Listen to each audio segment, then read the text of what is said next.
สร้างอัตลักษณ์กลุ่มชาติพันธุ์สู่สากลอโบดะจ้าโอเมชเปอร์เมืองสุงคาปอกว่าย้อจงปดูธรรมา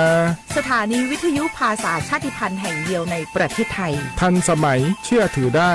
แล้วพบกันที่สวทเชียงใหม่ AM 1476 กิโลเฮิรตซ์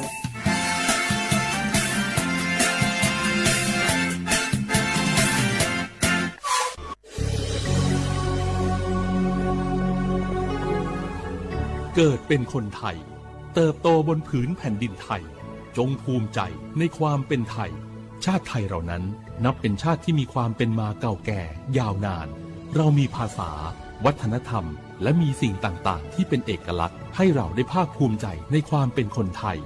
เราควรเห็นคุณค่าและมีความรักชาติหวงแหนแผ่นดินอันเป็นมรดกของบรรพชน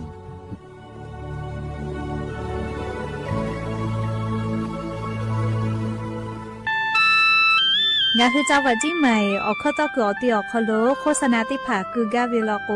จ้าดาลาเพวิโยอลโกงาคือจีใหม่ออกคโลเวสถานีวิทยุกระจายเสียงแห่งประเทศไทยจังหวัดจีใหม่แลออกข้อต่อเวสายาติผาสู่ไกเวกาวูจ้านคือและโฆษณาติผาคือกาเวลโกจ้าดาคือโทรศัพท์นำบัตรแนะ0 5 แซนี่สือขอ0ขอฮีมาเฮเลกะ0ก้อนี่อ้อขอฮีงาสก้อโทรศัพท์นบะชเวทะจ้าดะและโฆษณาติผากุลาเพวิโย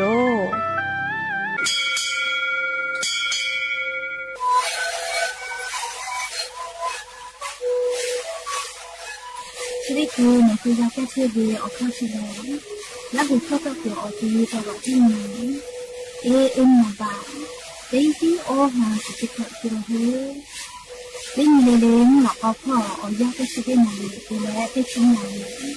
เล่นเกิดไปเอายาที่หน่อยใช้ต่อแล้วก็หน่อยก็ขยัน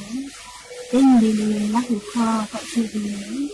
และงานและหุบเข้าก็ช่วยสมานในข้าวโพดในดีโยน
จีจอปากรมอุตุนิยมวิทยาพ่อยุคือฉันแต่นี่แหละ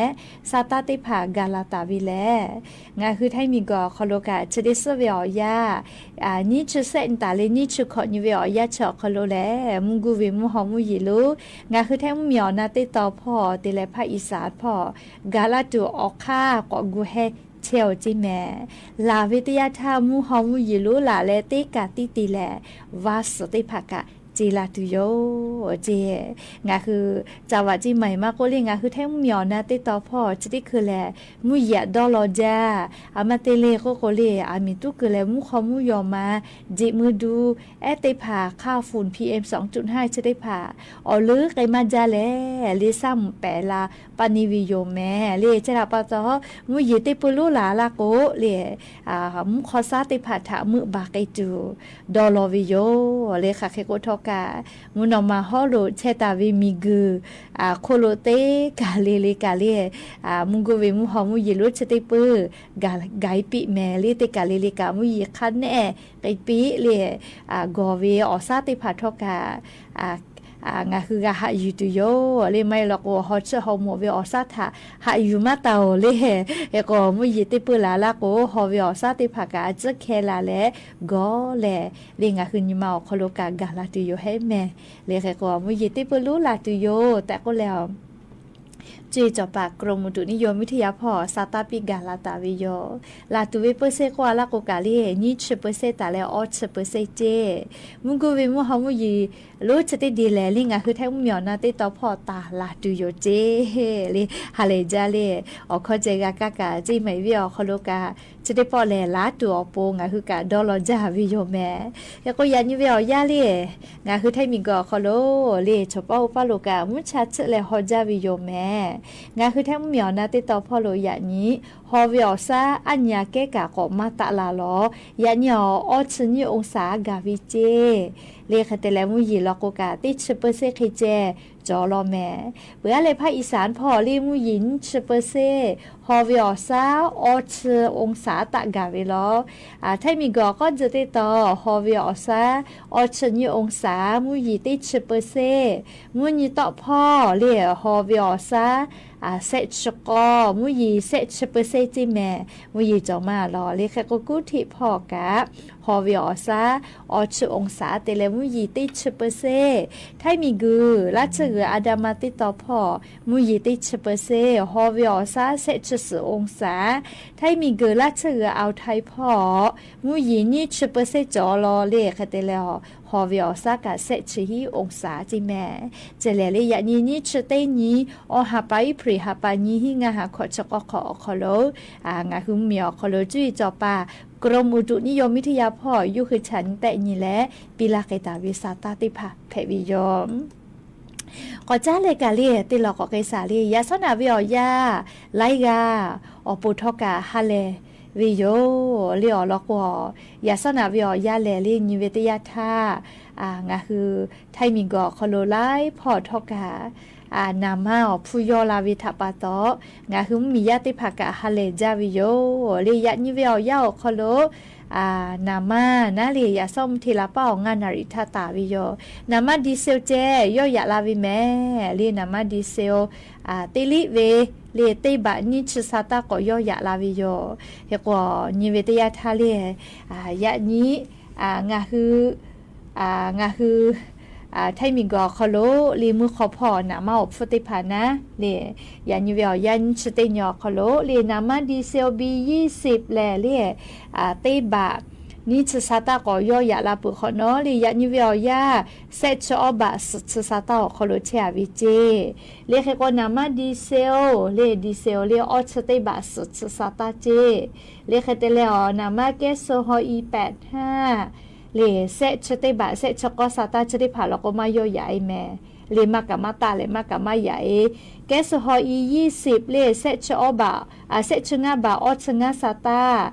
แกสฮอ91ออชนิบะฮิสาตาแกสฮอ95ออชนิบะออชงาสาตานามาเบนซิงาชนิบะแล้วนามาดีเซลพาสโกก็เวเลชโกดาจาวินะเตลิวิคอร์ดเซบะคอร์ดสาตาเจเลก็นิเวติยาทาเลยานิกานามาดีเซลลอกวอพุกาอาจจะก็ย่อยาลาวิทัปตอลิงะคือมียาติพัทกาฮาเลเลนิคาสวิโยเลียลอกวนามาอพุเลย่อยาลาลักวงะคืออาสติกอคโลกาจากาดอวิพ่อใกล้ๆลาเวเลมอบฟุติผาไลยาทอกาอคาสอกอยาลาวิโยยาคนามาตาลาโกเลติเจลิลิกาตายวิแม่เลียกานิวินามาตุโกมาอยาลอเลียนี่เลียขยะวิโอนามาดีเซลอมูเจติลอแม่ลีดีเซลบี20แล้วก็ลียานิวิอยาเลเซชอบะสุดสาตาอคโลเชียวิเจลีนามาไฮดีเซลก็ออสเตบะสุดสาตาลอลีเฮก็ดีเซล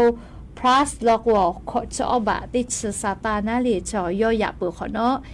เวียอบฟติพานะติบันชสาตายอปุขเนาะเวนามาอบฟติพายอ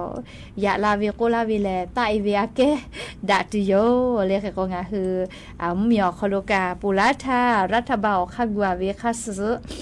งาคือมียานามาติภาคเดกากาสอเยเปเยไกจูเลนิชนีอหาปาอิพริหาปาก็ลอปีใหม่กับปอยเปือหลอกโอนามากาลิหุวิอยาจอตุโยเจพอวิอยาจอเลหุวิอยาจอตุโยเจมุเผือตาคือติชนาลิตาเลมุทิลาเป้าขอนาริขกายหุจุกว่าวิแม่เลคาเคกาอาจุยารัฐบาลสาตาติปอกกาลาวิทาลอนาตะแม่ก็เปิดตาเลอาจุยารัฐบาลกางาคือไทยมีกอคโลชดิคือวิอยาแหลกาจากาดอเวอคโลฮึลาวิทัปตออาจุยารัฐบาลโครงการไทยช่วยไทยก็เวเลไทยชอไทยชอกาดาเวก็เวโครงการจะได้พาเรียกาเทออกคากูแลตาไกจูออกปูเตไกเชอวิโยงาคือรัฐมนตรีประจำสำนักนายกรัฐมนตรีในพระดอนปริศนานันทกุลยโกเวนะย่อแหล่เรียชุดที่คือสำนักงบประมาณออกคโลญหาซาเลกาติเชวิเจเรียกว่ากระทรวงกลางข้าพ่อกะออกค่ากูแต่ตาปวิโยเจเรียผู้กาไลเซลาชจุวินะเรียกแต่แลผู้ไลเซลาชเวอคโลนะเรียงาคือไทยมิงกอคโลกามีญาติภาษาเรียกโครงการคนละครึ่งเลชได้พากาลาตุเวงาฮาปาเลงาฮาปาก็ซอติฮาปาทา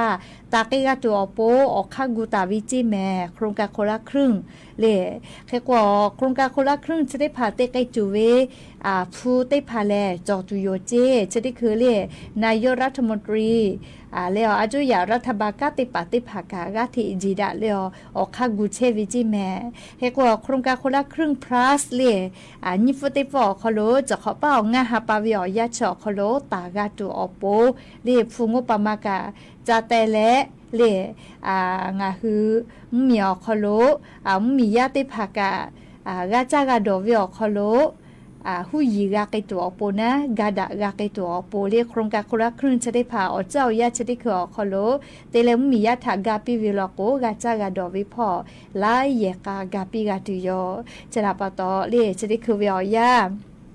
อาจุยารัฐบาลกาออกค่ากูแต่ตาปือจิแม่เล่ผู้งบประมาณบัดเจ็ตติภากาจอตาปือเจเล่งะคือมีญาติภาษาโคกาโคละครึ่ง plus ญี่ปุ่นติปุเล่กอตาปิจูนะแค่กว่าคักให้กาซาตากอลอนาแม่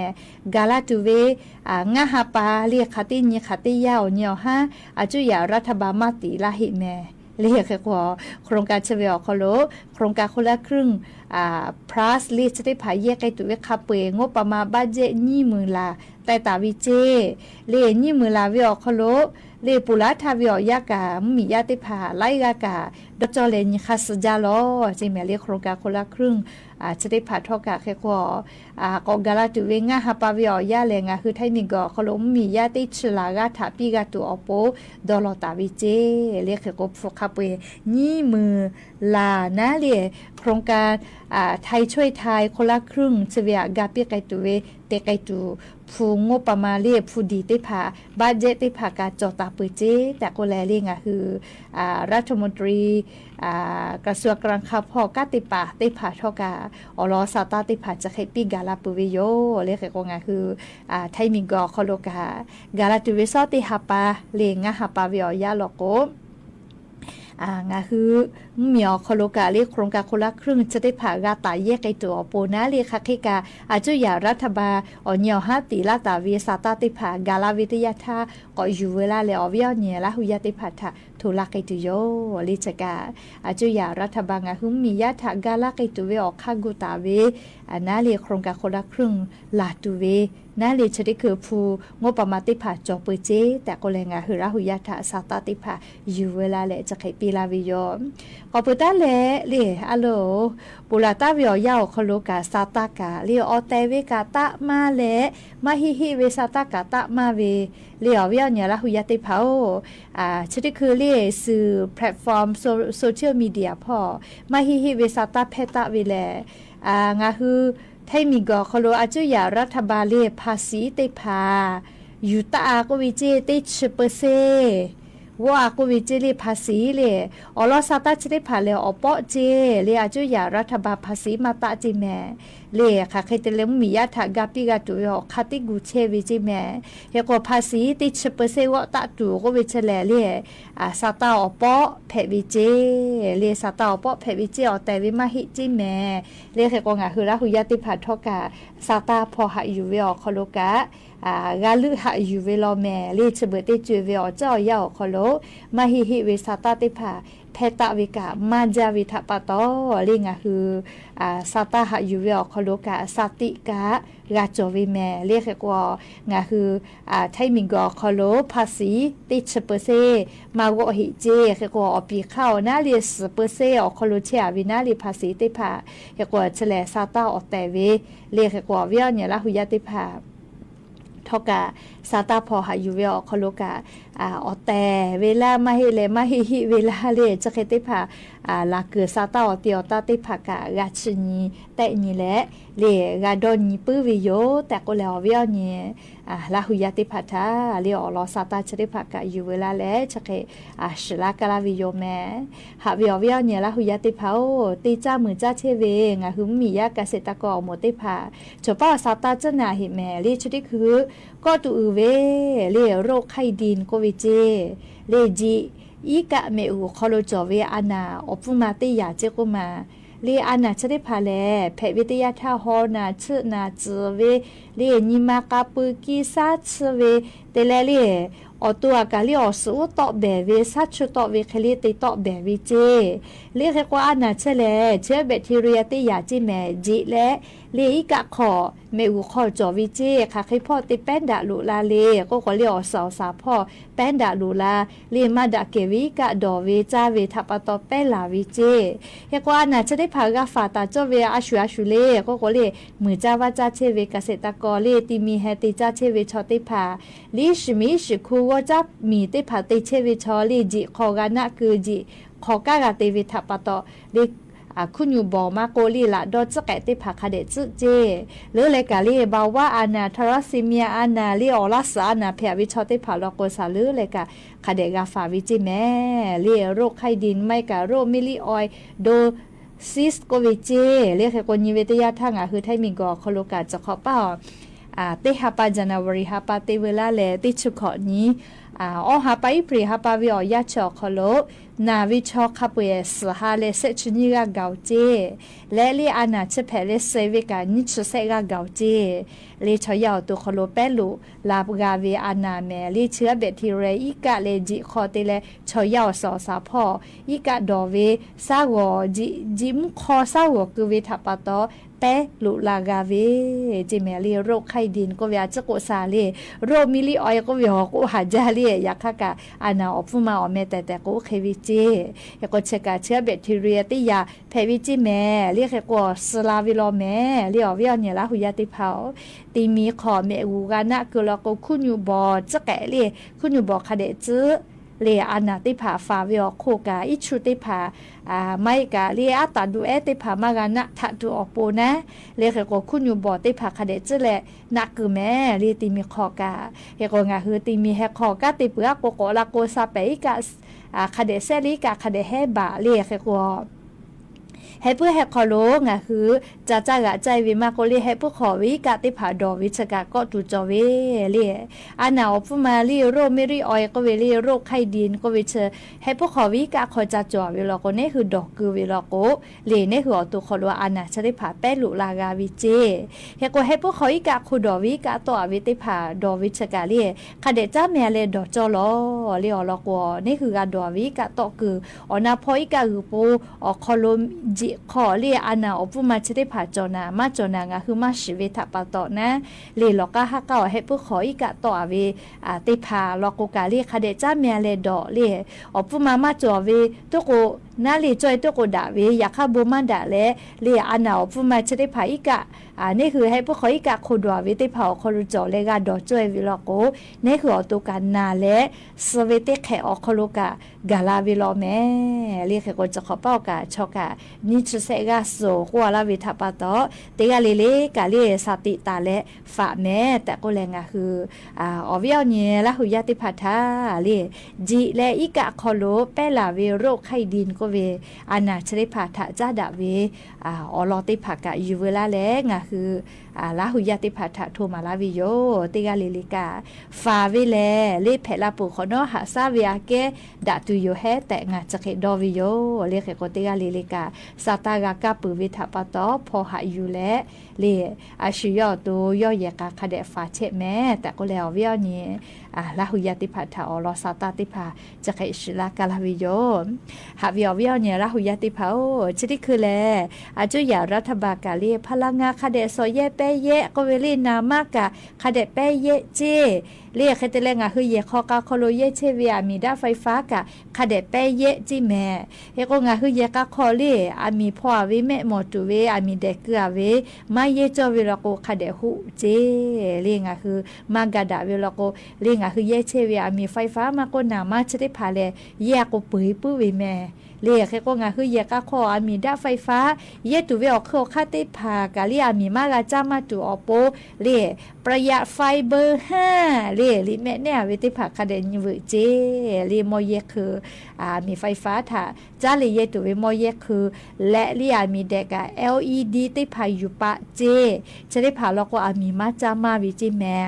กติและเรียชุดิจะชอฮอกะฮอจาก็มาขยเยเชเยกางาดอเว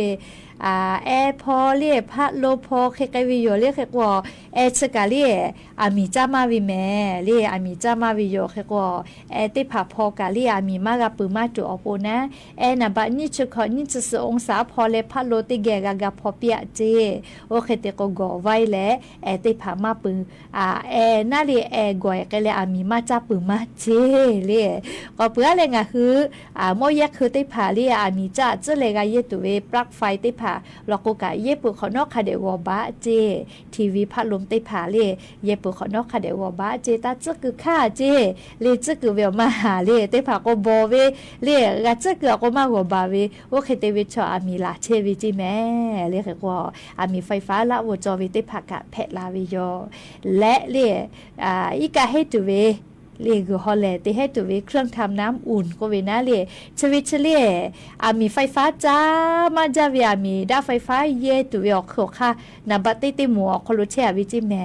เรียแอร์พัดลม จะได้ผ่าชอเล่อามีไฟฟ้าชมาจาเจตุเยกะเลียากค่าอามีไฟฟ้าจามาจาเวเลียเยมาจาวิชออีกากูฮอแลแต่ให้จุเวเครื่องทาน้ำอุ่นได้ผ่าแผ่วิเจงาโดเวเล่จะได้เจ้าฮอจาเวทาปะตอแหล่เลยมาให้เอานะมาเสลียาคัดได้ผ่าแล้วก็อีกากูให้มากาเวกาจอเวก็มาขามาฮอกาอีกากูมาจะให้เวเล่ชอยากามาชุดาเลียอาสติคาดอคาเตคาเลียยอเวได้ผ่ามาชุดาเลียต้องเขาเยเวกามาชุดาเวคาชูดอจอวิจิวิอเจกามาชุดาวิโยเลียคือฮออีกากูฮอแลเตให้ตัวเวจะได้ผ่าจะมีไฟฟ้าจามาจาเวเลียมีด้าไฟฟ้าเยตัวเวจากคือจากคาติยาแผ่วิเจเลียชกาอยู่เวลาเลงหัวเวียวเนี่ยแล้วหัวยาติผ่าทะถูลาวิโยเลียมีไฟฟ้าจะได้ผ่าคาเดสเยเปเยเจเลียติกาลิลิกาแค่ว่าอาจุยารัฐบาลกาจะได้คือเลียงหุมมียากาปิไกตัวเวเลียฟุตสกือตีอเมอาจจะเคเวติผ่ากากาที่จ้าด่าเลอคังกุเชเวเลียขอนองาลอติผ่าคาเดจาเวลากนเหือกกุมาลาเลียแค่ว่าจะได้คืออาจุยารัฐบาลนโยบายติผ่าแต่เวล9 ปีเล่9 ปีรถไฟฟ้าไม่กับรถไฮบริดเล่ปาบือเวเล่จะได้พาโครงการกาติจูก็เลยจะได้คือเงื่อนไขก็เวนะเล่กาจดเจ้าเวเล่จะเวอคอมาเกกวมาเพเวก็น่าเล่เงื่อนไขเล่อยู่หัวคัดแต่ตาเวอลี่แต่เวได้พากูเชหิเจเล่แค่ก็มามมลก็ตอลาจะอยู่เล่9 ปีนามาเมลี่นามาคือเว9 ปีรถไฟฟ้าเล่ปาเวเล่9 ปี9ซึ่งรถไฟฟ้าไม่กับไฮบริดกับปาเวได้ผ่าอาจจะอย่ารัฐบาลกาตุโยเจเล่ค่ะให้เตกาเวเล่ออกค่าตัวกว่าเจ้ต่อเราล้อเลี่ยมเตปตี้บริษัทรถไฟฟ้าไม่กับรถไฮบริดได้ผ่างาคือไทยมีก็คอโลติต่อเวกาติผ่ารถไฟฟ้าและไฮบริดได้ผ่าถ้าเจตีกว่าวิโยเลขติแล้วค่ะคิดป้าเวค่ะคิไม่ป้ากาเวเลเนี่ยคือขันยิบะก็เทวิชอขอนอเลียจุยารัฐบาลซาตาเซกาลาวิทยาทาก็อยู่เวลาแล้วโทมาลากิตุยอแค่ก็เชวิอโคกาเลโครงการเลดอกเบี้ยคนละครึ่งก็วิเจเลอเมติกาติคือเวก็เวนะชอมือจ้าว่าจ้าปากเกษตรกรหมู่ติผาชะเจติสปีวิโยเลติเซบะสกาวิเจอเมเลติขอวิยขอบะวิอขอโลอาจุยารัฐบาลเซบะกาเซลาเลเนหัวตุกาเซบะกาเซวิจิแมเชเวกาลิกาเซตะกอโมมีคือเวเวเตจ้ามือจ้าก็คอโลอปื้ออยู่และเตจ้ามือจ้าไอตัวอโปดอลอและโครงการจะได้มาเตตอลาตาวิเจเรียกโครงการเชเวแลดอกเบี้ยคนละครึ่งโควิดเจเรียกก็รายละเอียดที่พาจอมันจะเห็นเรียกขอนอติปอยาจอดทักก็อยู่เวลาเลโทมาลาเรียกแต่และโครงการคนละครึ่ง plus นิปติฟุกางาฮาปาลีจะขอป้าออกคอโลกายกไอตัวโปชดิคือกระทรวงการคลังพ่อเวรัฐมนตรีที่พาทกาผู้ที่พาโครงการคนละครึ่งนิปติฟุกเตไกตัวเวบ้านเจงว่าประมาณที่พาตุกจอตาเปิดเจเรียกก็เนียวฮะคาทาตาตัวเวชอลีอาจจะอย่ารัฐบาลซาตาปิกาลาเวียก็รอหน้าแม่และอย่าเพื่อให้เตปออยู่เวลาตาเวซาตาอลอติผักะจะใครไม่จะที่โยแม่โลลาเลอากาพอนาเลอกาปิลาเชเวงาคือละหุยาติกาเลเลกาอบูจาติกาเลเลซแม่กาแม่ฮาเลดอซาปิแม่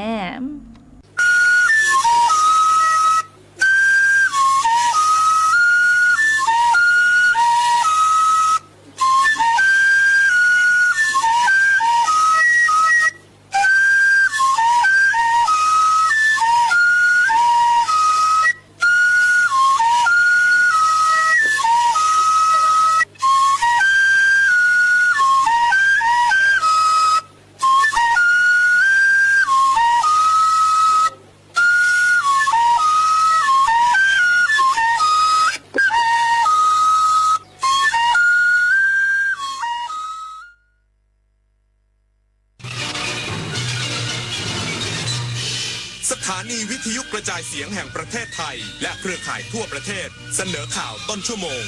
รู้เร็วรู้จริงเกาะติดทุกสถานการณ์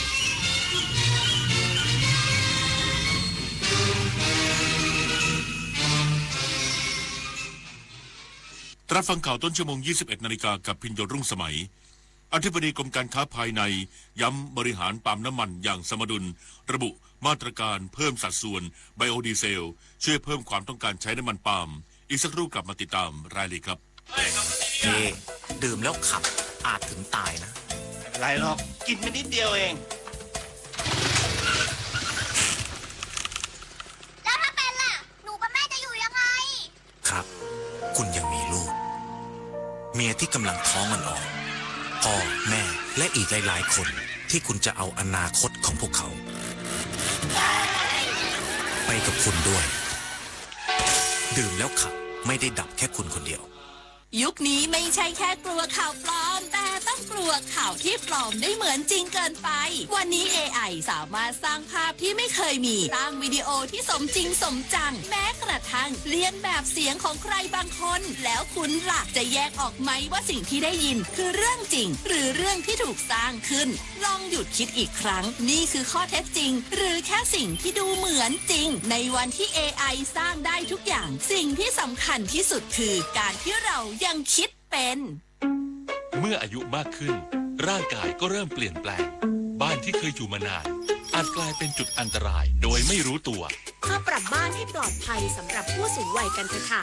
พื้นต้องเป๊ะ ในบ้านห้ามลื่น ห้องน้ำต้องมีราวจับ แสงต้องสว่าง ทางเดินบันไดต้องมองเห็นชัดเจน จัดของให้เป็นระเบียบ เคลียร์สิ่งกีดขวางบนพื้น ปรับเพียงนิดเพื่อชีวิตสูงวัยที่ปลอดภัยในบ้านของคุณ เธอวันหนึ่งเกษียณไป คิดบ้างไหมจะใช้ชีวิตยังไง ยังเลย คิดว่าพอไม่ต้องทำงานก็คงสบาย ระวังเหงานะ ถ้าไม่มีเพื่อนไม่มีสังคม วันๆจะเงียบมากเลยนะ จริงด้วย แล้วควรทำยังไงดีล่ะ เริ่มตั้งแต่ตอนนี้เลย หาเพื่อนใหม่ เข้าชมรมทำอาหาร หรือนัดกันทำกิจกรรมจิตอาสา เพราะสังคมที่ดี เริ่มสร้างได้ตั้งแต่วันนี้ เตรียมพร้อมสู่ชีวิตวัยเกษียณที่ไม่โดดเดี่ยว อธิบดีกรมการค้าภายในย้ำบริหารปาล์มน้ำมันอย่างสมดุลระบุมาตรการเพิ่มสัดส่วนไบโอดีเซลช่วยเพิ่มความต้องการใช้น้ำมันปาล์มเป็น 100,000 ตันต่อเดือน นายวิทยากรมณีเนตรอธิบดีกรมการค้าภายในเปิดเผยภายหลังการประชุมคณะอนุกรรมการบริหารจัดการสมดุลน้ำมันปาล์มครั้งที่ 3/2569 ว่าที่ประชุมได้มีการหารือถึงสถานการณ์ความตึงเครียดในภูมิภาคตะวันออกกลางซึ่งส่งผลกระทบโดยตรงต่อราคาพลังงานในตลาดโลกที่ปรับตัวสูงขึ้นทำให้รัฐบาลมีแนวทางในการนำน้ำมันปาล์มมาใช้เป็นพลังงานทดแทนมากขึ้นโดยขยายสัดส่วนการใช้น้ำมันไบโอดีเซลเป็น B7 และ B20 ซึ่งช่วยดึงดูดความต้องการใช้ปาล์มเพื่อพลังงานในประเทศให้เพิ่มขึ้นเป็น 100,000 ตันต่อเดือนชดเชยยอดการส่งออกที่ชะลอตัวลงเหลือ 90,000 ถึง 100,000 ตันอันเป็นผลจากความผันผวนของราคาปาล์มน้ำมันดิบในมาเลเซียและค่าเงินบาทแข็งค่า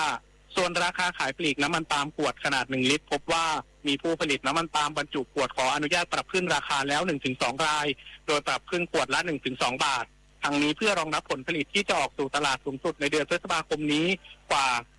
2,560,000 ตันภาครัฐได้เร่งขยายสถานีบริการน้ำมัน B20 ให้ครบ 200 แห่งภายในสิ้นเดือนเมษายนเพื่อช่วยดูดซับผลผลิตปฏิพล สัทธพรหมมารายงานรัฐมนตรีว่าการกระทรวงสาธารณสุขติดตามผลกระทบพลังงานจากเหตุตะวันออกกลางย้ำทุกหน่วยลดการใช้พลังงานเพิ่มการแพทย์ทางไกลพร้อมเฝ้าระวังราคายาเวชภัณฑ์วัสดุและแก๊สทางการแพทย์นายพัฒนาพร้อมพัฒน์รัฐมนตรีว่าการกระทรวงสาธารณสุขพร้อมด้วยนายแพทย์สมฤกษ์จึงสมานปลัดกระทรวงสาธารณสุขและผู้บริหารกระทรวงสาธารณสุขร่วมประชุมทางไกลติดตามสถานการณ์ด้านการแพทย์และสาธารณสุขกรณีสถานการณ์การสู้รบในภูมิภาคตะวันออกกลางกับสำนักงานสาธารณสุขจังหวัดและโรงพยาบาลในสังกัดทั่วประเทศโดยนายพัฒนากล่าวว่าในส่วนของกระทรวงสาธารณสุขมีการติดตามสถานการณ์อย่างต่อเนื่องเพื่อปรับแผนและมาตรการรองรับไม่ให้กระทบต่อการจัดบริการสุขภาพให้กับประชาชนโดยได้มีข้อสั่งการถึงทุกหน่วยงานให้ลดปริมาณการใช้น้ำมันเชื้อเพลิงลง15%จากปีที่ผ่านมาจัดทำหลักเกณฑ์และแนวทางการจัดหารถยนต์ไฟฟ้าหรือ EV เพื่อประกอบการเสนอขอรับการจัดสรรงบประมาณรายจ่ายประจำปีงบประมาณ 2570 และติดตามการติดตั้งโซลาร์รูฟท็อปในหน่วยบริการสาธารณสุขปรับรูปแบบเป็นการปฏิบัติงานนอกสถานที่หรือ work from home ในกลุ่มงานหรือหน่วยงานที่ไม่ส่งผลกระทบต่อการให้บริการประชาชนทั้งส่วนกลางและส่วนภูมิภาคหรือหม่นอุดมพรรายงานสำนักงานพาณิชย์จังหวัดลำปางลงพื้นที่ติดตามสถานการณ์ปริมาณและราคาสินค้าอุปโภคบริโภคพบราคาสินค้าส่วนใหญ่มีราคาทรงตัว นางกนกรัตน์ยุติรัตน์พาณิชย์จังหวัดลำปางเปิดเผยว่าได้มอบหมายให้เจ้าหน้าที่กลุ่มกำกับและพัฒนาเศรษฐกิจการค้าลงพื้นที่ตรวจติดตามสถานการณ์ปริมาณและราคาสินค้าอุปโภคบริโภคในตลาดสดอำเภอเมืองลำปางโดยพบว่าราคาสินค้าส่วนใหญ่มีราคาทรงตัวยกเว้นผักชีต้นหอมผักบุ้งจีนถั่วฝักยาวชิ้นส่วนสะโพกและน่องไก่ที่ปรับตัวเพิ่มขึ้นเมื่อเทียบกับสัปดาห์ก่อนอาทิผักชีกิโลกรัมละ80บาทสัปดาห์ก่อนกิโลกรัมละ50บาททั้งนี้พบว่าปริมาณสินค้ามีเพียงพอต่อความต้องการและผู้ประกอบการมีการปิดป้ายแสดงราคาไว้อย่างชัดเจนพร้อมกันนี้เจ้าหน้าที่ได้กำชับผู้ประกอบการห้ามกักตุนสินค้าหรือช่วยโอกาสขึ้นราคาและปฏิบัติตามกฎหมายว่าด้วยราคาสินค้าและบริการอย่างเคร่งครัดหากพบการกระทำผิดจะดำเนินการตามกฎหมายต่อไปบรรหารสุยะสปท.ลำปางรายงานรู้ปิดรู้ใช้ร่วมใจประหยัดพลังงานจบข่าวพิญโยรุ่งสมัยอ่านแล้วฟังข่าวครั้งต่อไปเวลา 22:00 น.ติดตามข่าวที่นำเสนอไปแล้วได้ที่ www.thainews.prd.go.th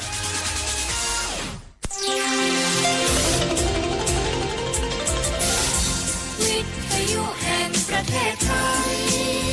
ให้ความรู้คู่ความสุข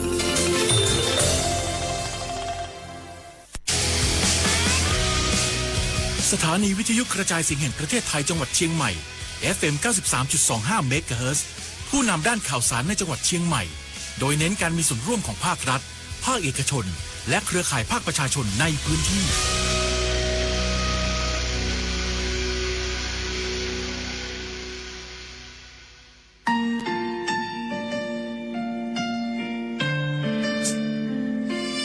ขอน้อมเกล้าถวายอาลัย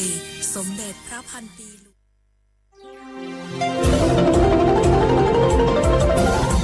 วิทยุแห่งประเทศไทยให้ความรู้คู่ความสุข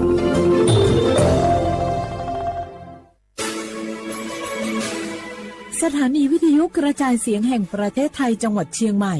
AM 1476 กิโลเฮิรตซ์สถานีวิทยุภาคภาษาชาติพันธุ์แห่งเดียวในประเทศไทยที่มีความทันสมัยเชื่อถือได้สร้างอัตลักษณ์กลุ่มชาติพันธุ์สู่สากล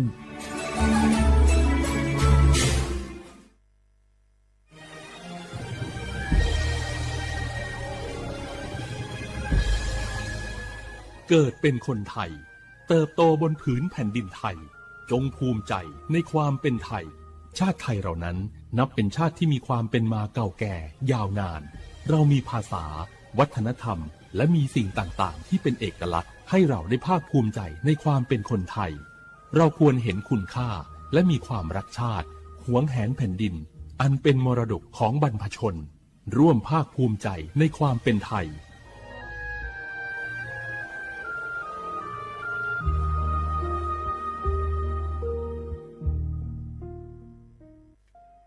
มาถาเจริญยานากอโฮมาเลนากอนาgaสปสชขอนากอลาซาเพขอเนแมเอขออดูอติยาลวยชิหอหมอเนดอบิลวยบัทอนซุมอยาลาซาเมขวยตามอโดโดเนเฮลวยขอลาซาญาเมหมอเนฮอมอนาลูกาเนนุเจลวยลาซาญาเมอีคันจอลาซากะกนีฮอเนเมสิญญาเจมอนาสปสชติซุ่มจำยอสปสชเขต1เชียงใหม่นากาจำยองาซุ่มญีเยงาซุ่มงปายดามโอเดนากาตีโกจำยอนึมานากอนาลูเดนากาติซุ่มญีซุ่มโยกานาลูกะตุเมเด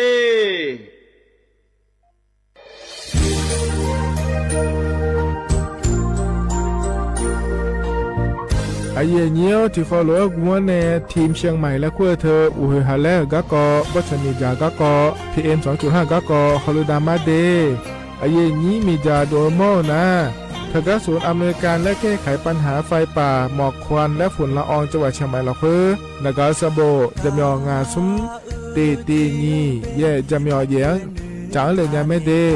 เจ้ามาเมื่อฮอปาย้อนยุ่มดาวจางอาเดเย่เนียวทกปชมีจาอุฮาเลฮอนในเพียง2.5 กะกอฮอลูดาอากกะมาคาทกแอปพลิเคชันไฟดีและขั้วปาเนออนุมายานะมีจามาบิเคเจเด อันอายามก็ดูนะขอนี้อันตีบาลาติเสียในอันสมเชติบาลางาซีอาคนยิพังหายาโกช่วยกันนี้อาส่วนมาขาจะบ่อนายย่อไปยุบ่อยเจเดเหมือนในสำนักงานประชาสัมพันธ์จังหวัดเชียงใหม่นะที่ฟอลโล่กุมอมือดาราญานีทีมเชียงใหม่และขั้วเธอที่ฟอลโล่เกิดดามาเดเธอมีเนที่ที่โอกาเนือกามาพาย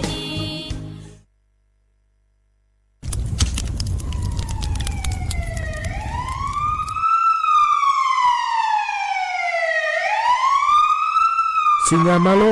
อัดเดือไทยมีขอในละตาหอปา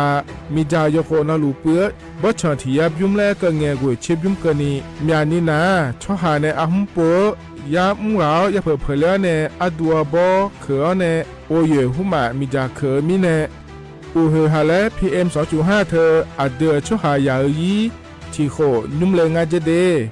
สาปอนาลามาเลเปียลานือมานากอเปียลาในอุดุมอินุมขอเดลางาเจอเดือไทยชอหายกานาลูกุมเนมีดาทักเคเดมือละเนสายอเหมืออเดือยาอุปามาปีแดญาภายเธอกะโครงการจัดทำนโยบายการเปลี่ยนแปลงการใช้ประโยชน์ที่ดินเพื่อบริหารจัดการ PM 2.5 และขั้วปาแหนที่ฟอลโลเวอร์กุมเนเหนือเนสำนักงานการวิจัยแห่งชาติพปาแหนจากการงาเด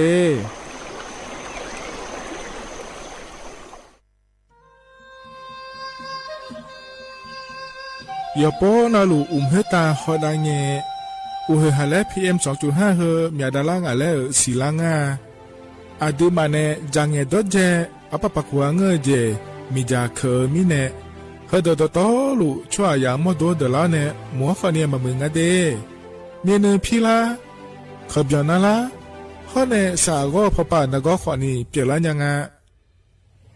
อาดูมาโยกานาลูกุมเนมีจามาเคนียอฮันเนยับมุนยับเผลอเธอโลไถในเฉเนปุยเกมีจามีกาพี่ฮอเนบอชอมยาลานีอาบอที่ฟอลโลเขาที่ฟอลโลกุมเนมีจาตะเคเดเหมือนเนยอฮันนาลูเวอยู่เหมือนจะซาโดนีจอนยาผาเหมือนเนสำนักงานประชาสัมพันธ์ที่3กรมประชาสัมพันธ์พปาเนจากกาเงเด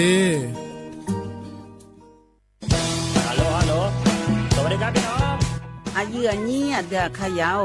โฆษณาไกกะกอสถานีวิทยุกระจายเสียงแห่งประเทศไทยจังหวัดเชียงใหม่พปานเนบีเคฮอมอนาแอออนหลิญาเมเจสถานีวิทยุกระจายเสียงแห่งประเทศไทยเฮนาอย่าซื้อก้อนบีดูอย่าล่อนแต่ช่วงหางละหาเชลกับปอจาการเนดูพ่ออีสอนอีกามาเล่าเนกามองขากากาอีกุญาอายุเนียวโฆษณาบีเกหมอญาแลนึงมาอ้อนนานากาไงเหลียวเนไงชนยังง่ายีเนียวนากาสัมโบนาก่อนนี่จำยองาซุงนี่สีโกจำยอโกเย่และงาเดใจที่โบนาก่อนนี่จำยอเวนี่โกเย่งาสีเวและงายีเนียวมาเจอเกญา我是shineโอบูดาจ้าโอบูชอเปอร์เหมือนสงคาปอกว่าย้อจงตูดูธรรมาสถานีวิทยุภาษาชาติพันธุ์แห่งเดียวในประเทศไทยทันสมัยเชื่อถือได้แล้วพบกันที่สวทเชียงใหม่ AM 1476 กิโลเฮิรตซ์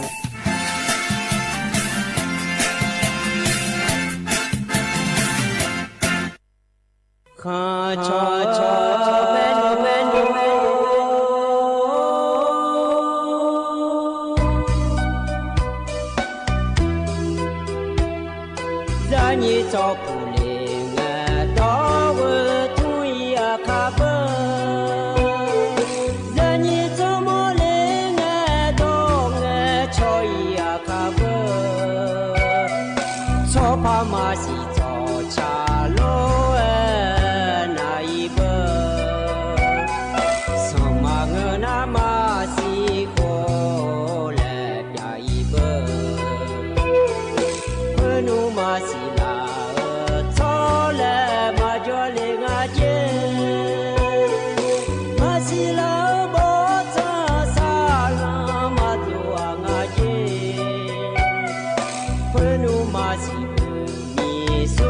ချောသာငါရဲ့မစီလာနာကူမီအားချောသာငါရဲ့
Hãy subscribe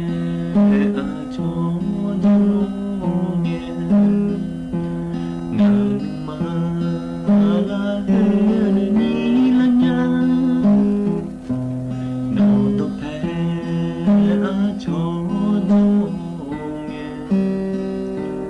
Ghiền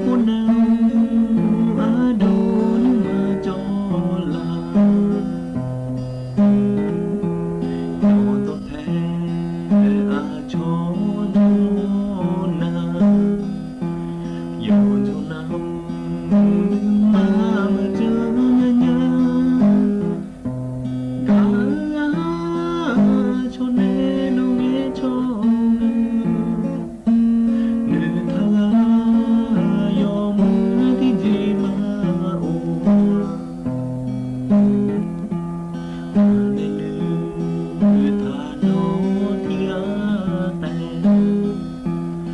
để không bỏ lỡ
อุจิพออุดุธรรมะเด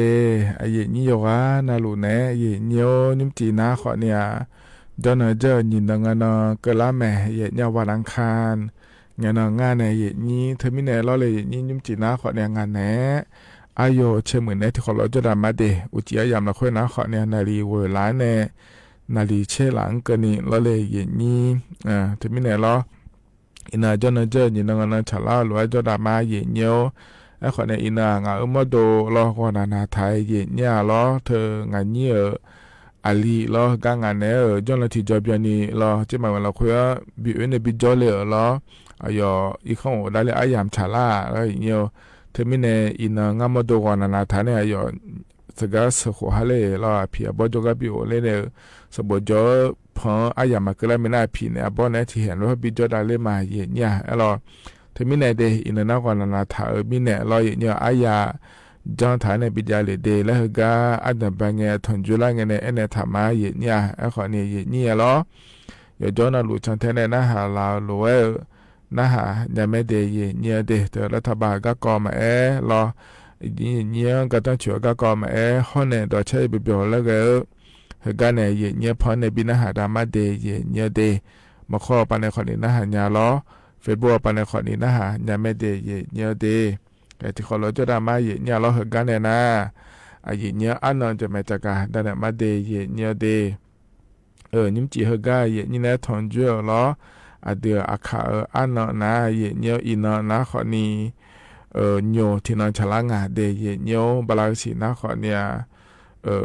สีอาขอน้ำมังที่ของาเดเยเนี่ยเดไทยอันนั้นอินาวันอังคารและแม่เย็นเนี่ยอันนั้นอันนีเชติบาลาสีนาเมษายนอาโคนาขอเนี่ย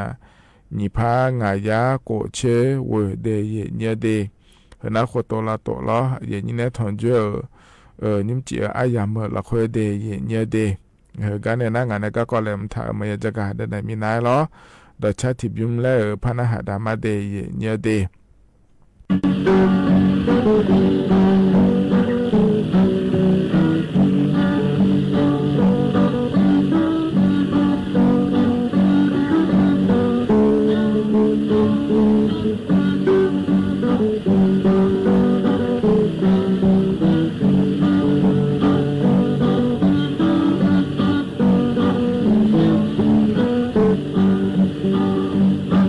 Ayo,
ธนาต่อช้า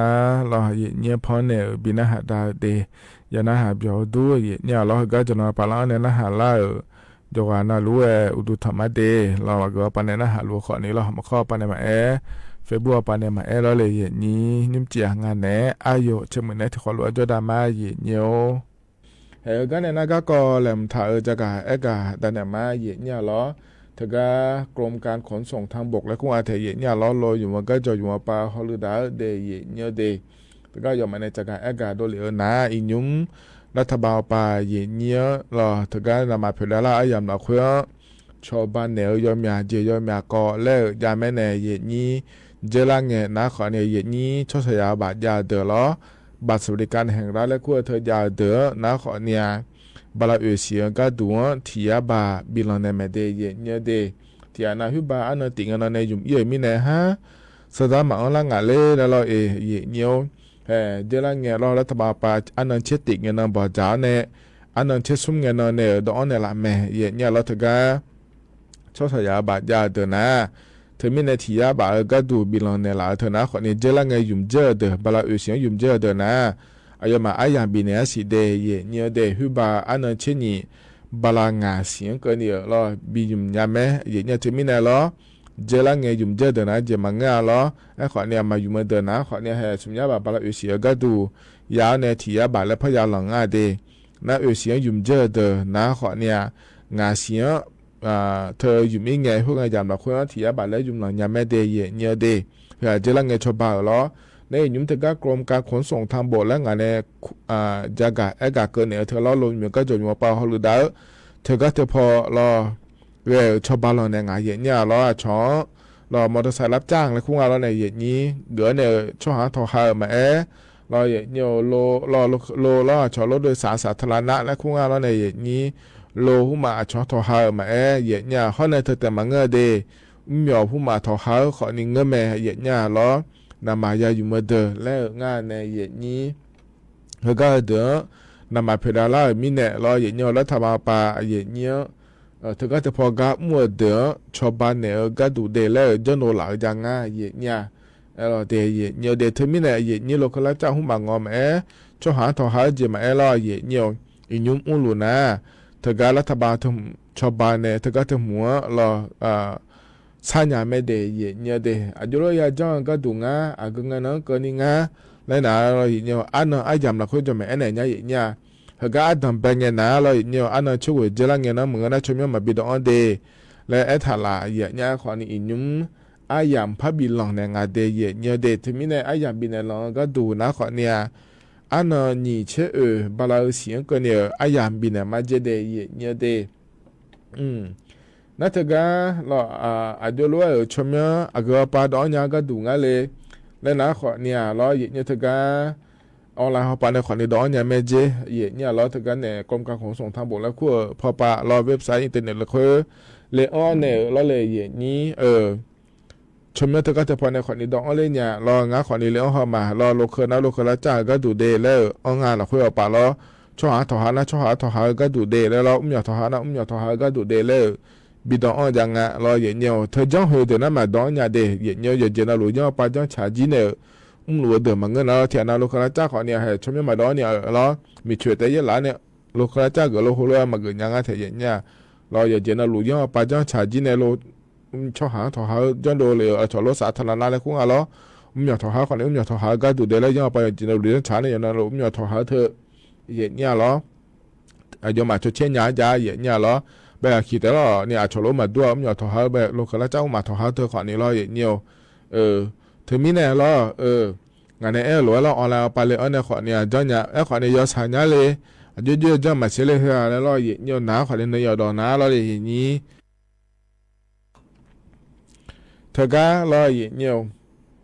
สำนักงานขนส่งจังหวัดในคูการหรือเนี่ยขอเนี่ยเราเลยนี้อย่างก็น่าหลวงเจอเนี่ยไม่เดย์เนี่ยเดย์เจ้าหน้าที่เอาไปตัวกันเลยอันนี้ยังมือพายนะหาเล่นเนี่ยรอเนี่ยเจ้าหน้าที่แม่เนี่ยรอเอกสารหุ่นมาเลยหัวประชาชนหุ่นมาอย่าเลยงานในนี้เขาในรอถึงกับธนาคารบัญชีทำรอจอพร้อมเพย์แล้วคู่แม่ในนี้ใบขับขี่สาธารณะมาเกิดมาเจนาลูกยังมือพายเลยหัวในอีหลอดเดย์เนี่ยเดย์ยอมอย่าโปอีลาลามายาสาพายแล้วเนี่ยมันเงินนะขอเนี่ย ล้อเลยอย่างนี้มาไล่มีนายเจ้าหน้าที่จะก็มาเลยมีนายที่ปวดแต่เลยเจียเนี่ยรอก็ที่ปวดแต่จังเจียก็ดูจังหมอนยาแล้วรอสิญญาหมอนยาแล้วนะคนนี้นากาสบล้อเลยอย่างนี้ตีงาเย่และงาเดเหมอแต่เย่เนี่ยรอชอสายด่วนและคู่งาเดเย่เนี่ยเดตีงาเย่แล้วเดถึงก็จะพอหน้าหาวในขอเนี่ยรอเย่เนี่ยแหลมหัวในเลยเนี่ยไม่เดเย่เนี่ยเดออนไลน์ไปขอเนี่ยจังเนี่ยแม่เย่นี้ถึงก็สมบูรณ์สิญญาเนี่ยรอบายีมาสามวันเนี่ยออนไลน์ไปในจังมาเลยนั่นนะขอเนี่ยถึงก็จะพอในขอนี้ออนไลน์ปะล้อจังเนี่ยไม่เดช่วงงานในท้าหลวยล้อเนี่ยกรมการขนส่งทางบกและคู่กันเลยนะขอเนี่ยเราจังอย่างง่ายเนี่ยอุชนองอุจิมาเดเนี่ยเดออนไลน์ปะหน้ามีขอทุ่มร้อนเนี่ยเบอร์เนี่ยนี้ที่มีในเฮนะขอในรัฐบาลปะหัวชบาอย่างง่ายเดและอย่างนี้ถ้าก็จะพอมุ่งหลวงในยาเกิดหมอนะขอเนี่ยเราชุ่มร้อนอย่างไม่เดและจะการอากาศด้านในเลเดเนี่ยเดเฮนะขอในที่เกาะเราเนี่ยน่าจะใส่ก็เกาะเฮือยังพาเกลเราเนี่ยจะต่อก็เกาะเนี่ยยุ่งเฮยามเราคือนะขอเนี่ยจอลายามนะชาขออิสนิโจแล้วมีในเรานี้เนี่ยถ้าก็เนี่ยกรมอนามัยและขั้วปานในเราอยู่มือจะสะดวกปานในไม่เดเนี่ยเดจากการอากาศนะขอนี้จังพาเกลนะสัจจีจุ่มจ้าเพราะเนี่ยเรานี้สัจเชื่อเธออยู่เจน่ารู้เราเนี่ยสัจจีงาสาก็จะขอเนี่ยเราเขาปาเชื่อมาขอนี้เงอคนว่าก็อยู่ขายยังจะได้เนี่ยเดอาจจะมีในงานแล้วก็นะขอเนี่ยอับเบอมอเลยก็งานเราเนี่ยชอไทยปานะแบคทีเรียและคงอาเดเนี่ยเดสัจจีจุ่มเราค่อยโลสัจเชื่อมาเราค่อยโลเธออย่าเล่ารอเดเล่าอยู่ดูมาคงอาเจเนี่ยนะใช้สันนิเงี้ยพระโจนั่งเงี้ยพามอย่าเล่ามีแต่เราเธอมีแต่อยู่บูอยู่มือเลยมาจานะขอเนี่ยอุมาก่อล้านยาวโลที่ไหนสันนิเปลี่ยนนะขอนี้อยู่ห้องมาโดยขอนี้สันนิเดล้านยาวโล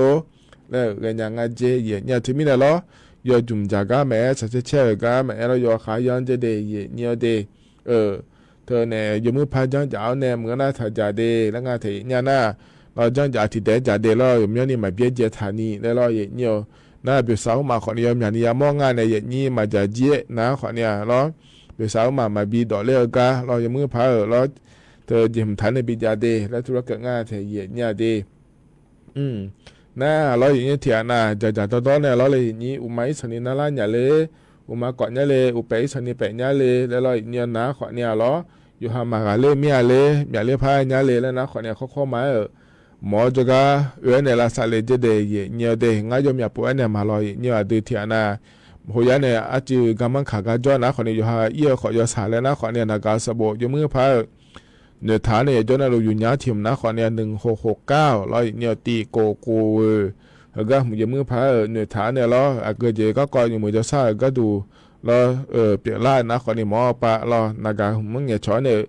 โลบีลาเกินในบิทอลาเนี่ยบีลาชอบาลาเนี่ยไม่เดเนี่ยเด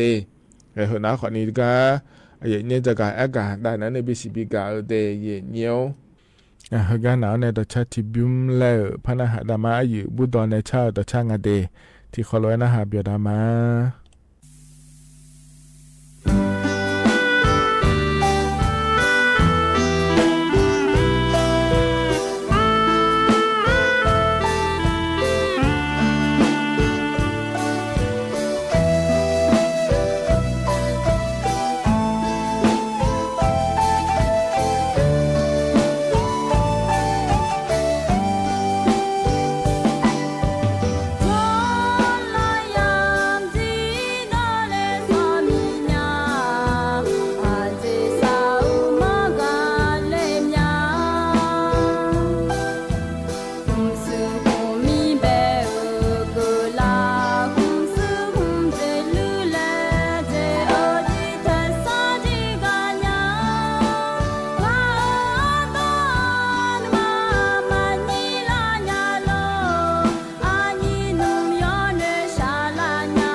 ทนาต่อชาใจจิบยุมและพอในบินาหาดาล้อเลยนี่อายุบุดดอนในชางาเด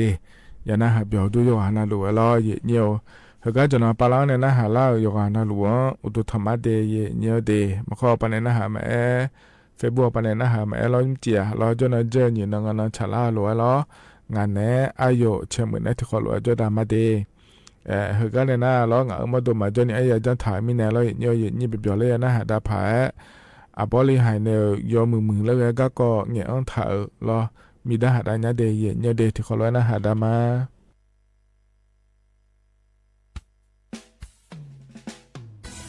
นอยสุยดนาโซมาเปียวละซอนอจะไม่ดีแหละคือก่อนจะไม่เนี่ยหูสวัสดีครับ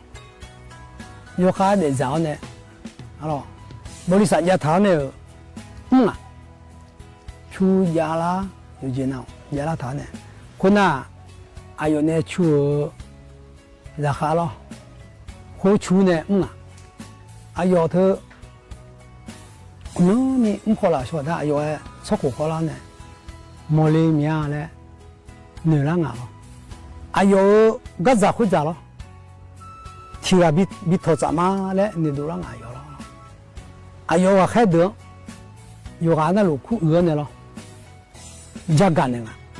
ง่ายสักคนละมีอะไรก็จะคือจะน้องมันบิดทอดเลยเรื่องอากูกันอันเนี่ยพังเลยอากูกันอันเนี่ยบิดทอดเลยน่ะน้องมันสองอันนี้บินเนี่ยบิขายเลยน้องมาสองอันนี้บินเนี่ยบิขายเนี่ยยูมุพายละสาบิวแล้วเลยอาคันนี่อยากว่าน้องมันเนี่ยข้าสองอันบ่อยสองอันจีคุยงาจุกเชียวเนี่ยเลยน้องมันเนี่ยข้าสองอันจีคุยก็หอเนี่ยอากูกันงาก็จะอันเนี่ยพังอะไรอันเนี่ยมาเลยหูรู้เองสองอันนี้ยูโดเลยเนี่ยที่รังที่นึงบินเองที่นึงบินเองนะคนมีอะไรเนี่ยอาชูเล็กคู่ว่าจีที่นึงละจานเนี่ยโอ้ยอายุเขารู้จังมิสาดูอันเนี่ยหรอใครน่ะข้าน่ะอีจูเช่ยูนู่นน่ะรู้ละซะยูนู่นรู้ละซะบลาคูซีขอละเมกุนีอายุเนี่ยข้าวสงฆ์นึกคุยมันเดลังอะไรกำจัดดูหรออายุเนี่ยมันชดดูอยู่กันน่าจะจำมิจิโอ้งานเนี่ยข้าวอาจีอาจิตเต็มเมื่อทำงานแล้วอยู่โน่นน่ะละซาบิมเมื่อมาแล้วง่าอาชดจ้าคนเนี่ยอาชีพมายาจ้าอาจิมีมายาจ้างนะอายุเนี่ยข้าวมันเดลังเมียมาจ้าจ้างอาชีพหรอที่ขอละนะอายุมาอายุเยอะหรออยู่ส่งอ่ะอาคันนี้ชัวน้องมันเนี่ยเขาส่งอาจีคุยงาจุกชินอยู่ดีเลยอายุก็งาเลยงาที่พูดว่าเลยเนี่ยบิวล่างอ่ะคงกันนะบิวเรื่องอายุอาคันอยู่หรอน่ะอาคันนี้ชัวเบลานะอาชูอ่ะอยู่ไม่ได้เนี่ยโอ้อิน่างาเขารู้ยังไงอยู่เนี่ยมาอีสัญญาเลยงานเนี่ยเขาอาจีมาเดลักกาเขารู้ยังไงแต่อยู่มาอีมาเลยงะเสียดอนยาเลยหรอน่าอย่างอาชูมีได้อยู่ไอ้เนี่ยงานน่ะเขารู้ยังไงเธออยู่เยอะเนี่ยโน้อายุเรื่องไอ้เนี่ยงานเนี่ยเขาอันนั้นนี่ละสามมือคนเนี่ยมาเดลักงาเลยมาโยนตัวไอ้เนี่ยน่ายอมจากตัวไอ้กันเนี่ยอาชูจีเขารู้ยังไงอยู่เนี่ยอิงอาชอบยองอาจียองอาบัวจีก็ชิดทำอยู่หรอ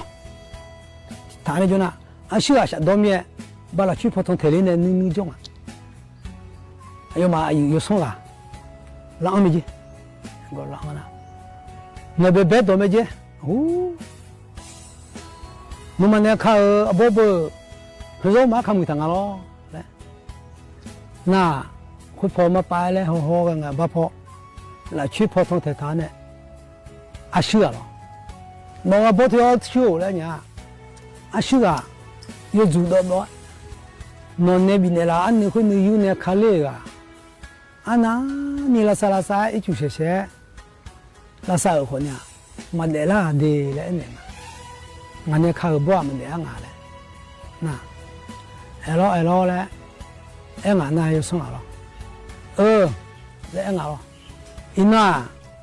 งานก็จะหัวใจอาชีพบิทอมาเดล่อาชีพที่อาแต่งานแล้วพม่าทัญญาแล้วล้อรู้เอ็นเนี่ยอาชีพที่อาแต่งานแล้วอาจิมิเนี่ยพม่าทัญญางานนะงานเนี่ยบินเนี่ยส่งอันนี้คุยยน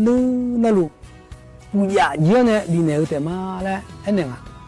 ที่นู้นมันเดรัญญาเดแล้วล้อนอมันเนี่ยข้าวเนี่ยชิเลยก็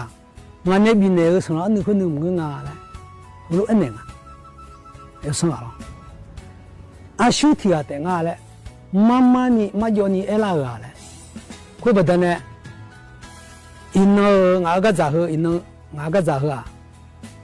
阿修偏的嘛嘞，哪咋喝咋？阿修比他们的嘞，好安宁啊。那个呢，阿修呢痛啊，哪咋喝咋了？后面呢，要是要多一点呐。rõ mà phê là sao nó ra mẹ là em có coi à đứa khác đâu ta chỉ ta rằng bulan giá mà gì à khác giá mà lô lẽ em chỉ đó rằng bulan giá mà gì lẽ na anh nhà thôi yêu suy đó khang ngơ luôn đại na yêu gió na lu giờ giá ya đông à lo em còn nhà chồng thì mình suy để na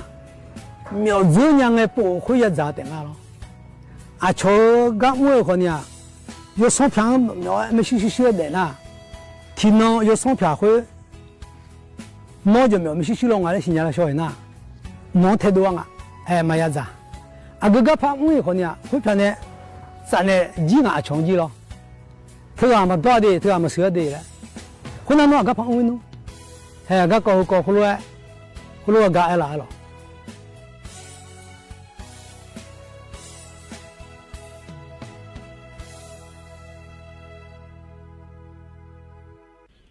เธอนะขอเนี่ยบริหารเนี่ยยอมเหมือนก็เกาะเนี่ยถ่ายแล้วบ่เนี่ยยูทูบเฮาปาอยู่ถ่ายการ้องถ่ายกาอยู่โดนเนี่ยพันดาเนี่ยมาเดยเนี่ยเดกาหนาวเนี่ยเราอามีในชาติชาติบุญแล้วพนะหาดามาเยเนี่ย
เธอนะต่อชาใจที่บิวมาเนี่ยพอในบินาหาดาลออามีเนชาต่อชาเดเนี่ยเด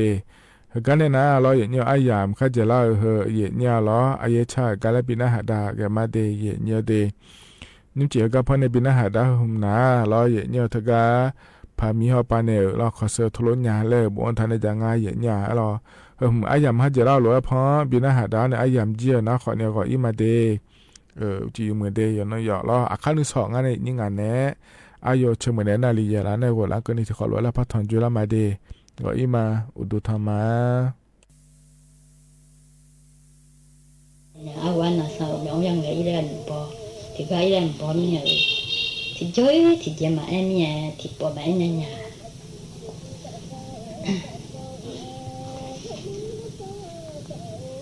我想你呀，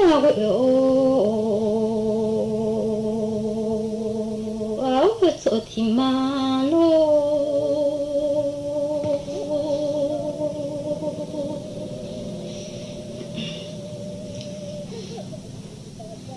我走的马路，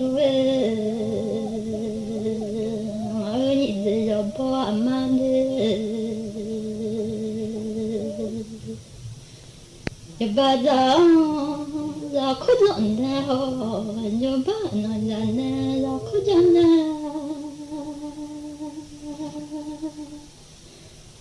hono se cheja za lo jana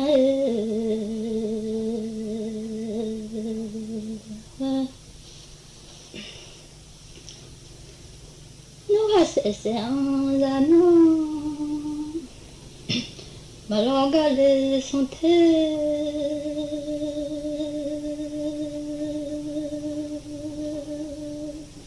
alena malogale santé wana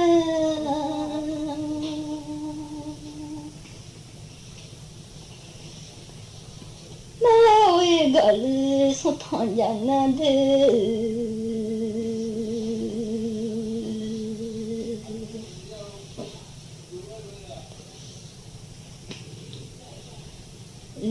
Malau tagale santé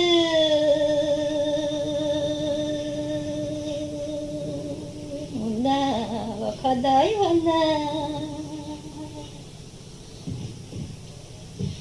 Sulaya Ujobala mitsalo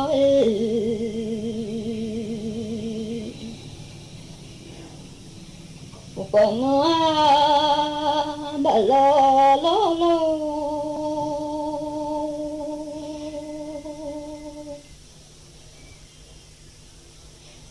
Ujala bala mitha ko bala lo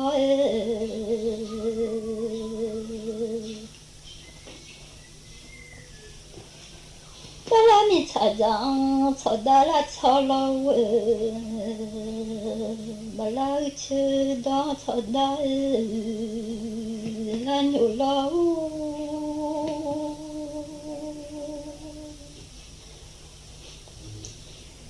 áo có chú thì mà lô đê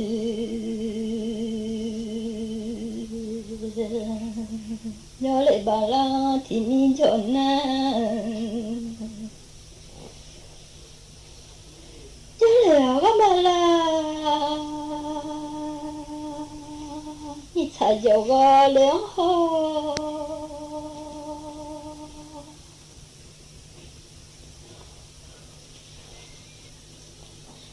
我那就连把那听民谣，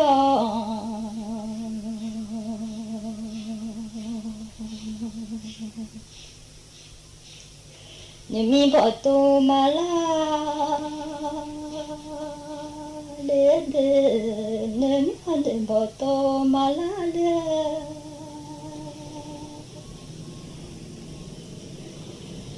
manane mi dulai magale de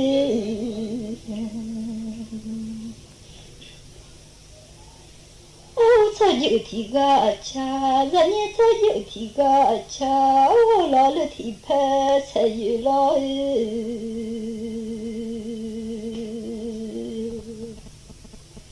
ra nhé cho dự thì gà cha,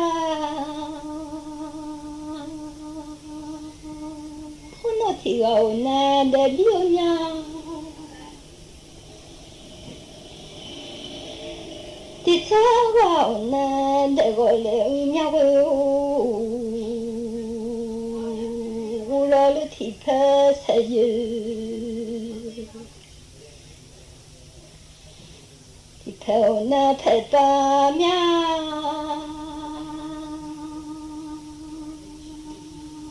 nó thì theo nè ta sao ya mía biao mía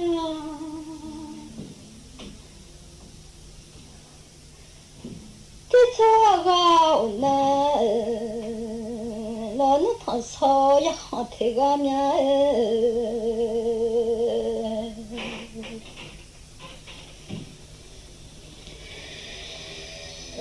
sao giờ thì gạo cha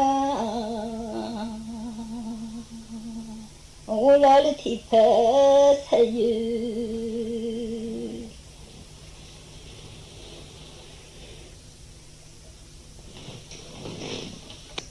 nhà vô bán xí áo phải走thì mà lu vô lại bà la mi dân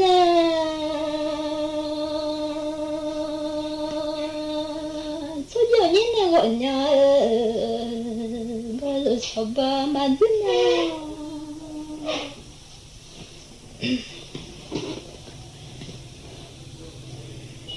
thôi như nào gọi mình bị sợ ba mà dư nhà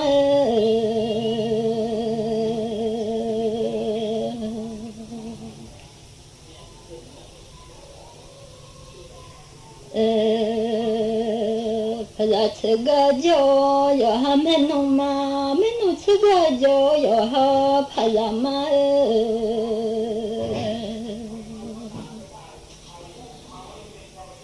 anh bị ba cho mi bị cho mà cho chỉ là mà giá lên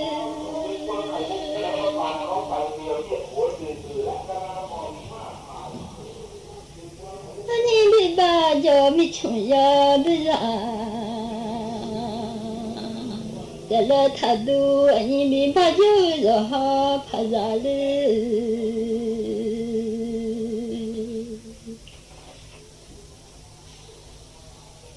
nó khác mà chẳng mà ra thôi lưu mà chẳng mà dừng nó lên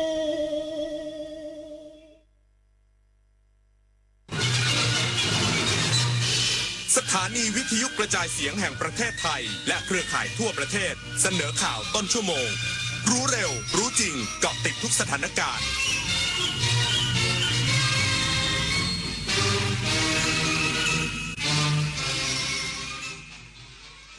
รับฟังข่าวต้นชั่วโมง 22 นาฬิกากับพิญญรุ่งสมัยคณะกรรมการประกันสังคมอนุมัติงบประมาณ275 ล้านบาทจัดเลือกตั้งกรรมการประกันสังคมชุดใหม่อีกสักครู่กลับมาติดตามรายละเอียดครับ เฮ้ยมึนนิดหน่อยขับไม่ไกลไม่เป็นไรหรอกมั้งประโยคนี้หลายคนชอบบอกกับตัวเองก่อนจะพบว่าเป็นการตัดสินใจที่ผิดเพราะกฎหมายจราจรใหม่เพิ่มโทษหนักเข้มข้นขึ้นภายใน2 ปีหากทำผิดซ้ำข้อหาเมาแล้วขับโทษจำคุกไม่เกิน2 ปีปรับ 50,000 ถึง 100,000 บาทศาลจะลงโทษจำคุกและปรับด้วยเสมอย้ำนะครับเมาขับผิดซ้ำจำคุกไม่อยากเดือดร้อนขับไม่ดื่มไม่ขับนะครับ ภัยคุกคามข้ามแดนไม่หยุดอยู่แค่พรมแดนของประเทศทั้งอาชญากรรมไซเบอร์การลักลอบค้ามนุษย์และยาเสพติดประชาคมอาเซียนจึงร่วมมือกันอย่างใกล้ชิดแลกเปลี่ยนข้อมูลเสริมสร้างความมั่นคงและปกป้องประชาชนประเทศไทยพร้อมเป็นส่วนหนึ่งของพลังความร่วมมือในภูมิภาคอาเซียนอาเซียนเข้มแข็งร่วมแรงต้านภัยข้ามแดนเพื่อความปลอดภัยของประชาคมอาเซียน ยุคนี้ไม่ใช่แค่กลัวข่าวปลอมแต่ต้องกลัวข่าวที่ปลอมได้เหมือนจริงเกินไปวันนี้ AI สามารถสร้างภาพที่ไม่เคยมีสร้างวิดีโอที่สมจริงสมจังแม้กระทั่งเลียนแบบเสียงของใครบางคนแล้วคุณล่ะจะแยกออกไหมว่าสิ่งที่ได้ยินคือเรื่องจริงหรือเรื่องที่ถูกสร้างขึ้นลองหยุดคิดอีกครั้งนี่คือข้อเท็จจริงหรือแค่สิ่งที่ดูเหมือนจริงในวันที่ AI สร้างได้ทุกอย่างสิ่งที่สำคัญที่สุดคือการที่เรายังคิดเป็นแสนอาลัยสมเด็จพระพันปีหลวงไทยทั้งปวงหมองหม่นก่นร่ำให้พระผู้เสด็จสู่ฟ้าสวรรคาลัยแนบดวงใจตามพระบาททุกชาติภพปวงประชาน้อมสำนึกในพระมหากรุณาธิคุณเป็นล้นพ้นอันหาที่สุดมิได้ข้าพระพุทธเจ้าคณะผู้บริหารข้าราชการและเจ้าหน้าที่สถานีวิทยุกระจายเสียงแห่งประเทศไทยกรมประชาสัมพันธ์คณะกรรมการประกันสังคมอนุมัติงบประมาณ275ล้านบาทจัดเลือกตั้งกรรมการประกันสังคมชุดใหม่ส่วนกรอบเวลาการเลือกตั้งคาดเลื่อนไปเดือนสิงหาคมการประชุมคณะกรรมการประกันสังคมหรือบอร์ดประกันสังคมครั้งที่ 6/2569 วันนี้โดยมีพันตำรวจโทวรรณพงษ์คชรักษ์ปลัดกระทรวงแรงงานเป็นประธานใช้เวลาประชุมนานกว่า5ชั่วโมงโดยหนึ่งในวาระสำคัญคือการพิจารณากรอบงบประมาณในการจัดการเลือกตั้งบอร์ดประกันสังคมที่ถูกนำมาพิจารณาด้วยโดยนายชลิตรัฐปานะรักษาการกรรมการประกันสังคมฝ่ายผู้ประกันตนเปิดเผยว่าที่ประชุมอนุมัติงบประมาณจัดการเลือกตั้งเรียบร้อยแล้วโดยกำหนดกรอบอยู่ที่275ล้านบาทยืนยันว่างบประมาณที่ใช้ครั้งนี้ลดลงจากการเลือกตั้งครั้งที่ผ่านมาโดยมีการตัดงบ IT จากเดิมที่ขอมากกว่า10ล้านบาทเหลือ1ล้านบาทส่วนไทม์ไลน์การจัดการเลือกตั้งยังไม่มีข้อยืนยันอย่างเป็นทางการแต่จากการเปิดเผยของสำนักงานประกันสังคมวันนี้มีการระบุวันเลือกตั้งจากเดิมเดือนกรกฎาคมเลื่อนไปเดือนสิงหาคมขณะที่รัฐมนตรีว่าการกระทรวงแรงงานยังไม่เซ็นรับรองระเบียบการเลือกตั้งฉบับเดิมแต่ก็มั่นใจว่านายจุลพันธ์อมรวิวัฒน์รัฐมนตรีว่าการกระทรวงแรงงานจะดำเนินการจัดการเลือกตั้งตามที่ให้นโยบายไว้ซึ่งก็คือ1คนเลือกได้7คนตามระเบียบปี2566นิตยาคุณสิมรายงานสำนักงานตำรวจแห่งชาติเร่งตรวจสอบเรือบรรทุกน้ำมัน2 ลำกลางอ่าวไทยพบพิรุษเดินเรือล่าช้าอาจมีการกักตุนน้ำมันเร่งสอบสวนเข้มข้นหากกระทำผิดจะดำเนินคดีอย่างเด็ดขาดพลตำรวจเอกพัชชัยปิตาเนือระบุรองผู้บัญชาการตำรวจแห่งชาติและในฐานะผู้อำนวยการศูนย์ปราบปรามการกระทำความผิดเกี่ยวกับน้ำมันเชื้อเพลิงเปิดเผยว่าได้สั่งการกองบังคับการตำรวจน้ำเข้าตรวจสอบเรือบรรทุกน้ำมันต้องสงสัย2 ลำกลางอ่าวไทยซึ่งเบื้องต้นพบว่าเป็นเรือขนส่งน้ำมันจากโรงกลั่นจังหวัดระยองแต่ยังคลังน้ำมันในกรุงเทพมหานครและสุราษฎร์ธานีแต่พบความผิดปกติเรื่องระยะเวลาเดินเรือที่ล่าช้ากว่าปกติจึงอยู่ระหว่างตรวจสอบสาเหตุจากข้อมูลช่วงวันที่ 24 ถึง 26 มีนาคม 2569 พบความคลาดเคลื่อนของเวลาขนส่งเจ้าหน้าที่จึงรวบรวมพยานหลักฐานทั้งเอกสารการขนส่งข้อมูลติดตามเรือและพยานแวดล้อมเพื่อพิจารณาว่าเข้าข่ายฐานความผิดการประวิงเวลาการเดินเรือเพื่อเก็งกำไรหรือไม่ทั้งนี้จะพิจารณาจากข้อเท็จจริงและพยานหลักฐานเป็นสำคัญหากพบการกระทำผิดจะดำเนินคดีตามกฎหมายอย่างเด็ดขาดต่อไปดลนภา สุภรสมบัติรายงานเจ้าหน้าที่ด่านศุลกากรแม่สอดสกัดจับรถบรรทุก22 ล้อลักลอบขนน้ำมันดีเซล 16,000 ลิตรชายแดนแม่สอดมูลค่ากว่า 700,000 บาท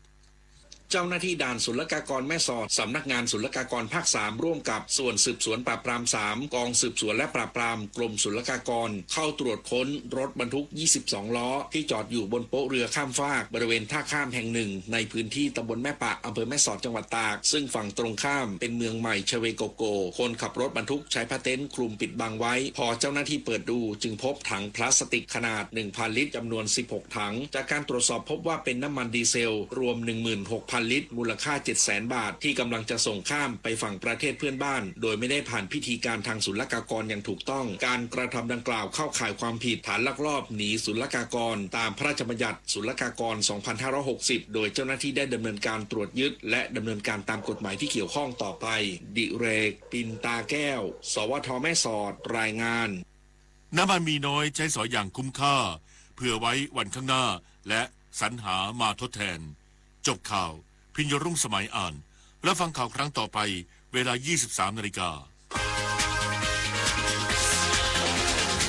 ติดตามข่าวที่นำเสนอไปแล้วได้ที่ www.thainews.prd.go.th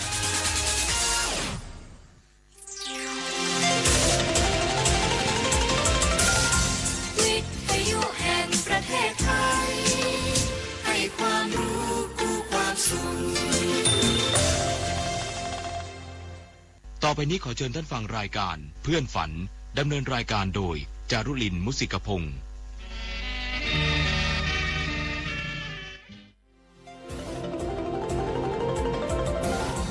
วิทยุแห่งประเทศไทยให้ความรู้คู่ความสุข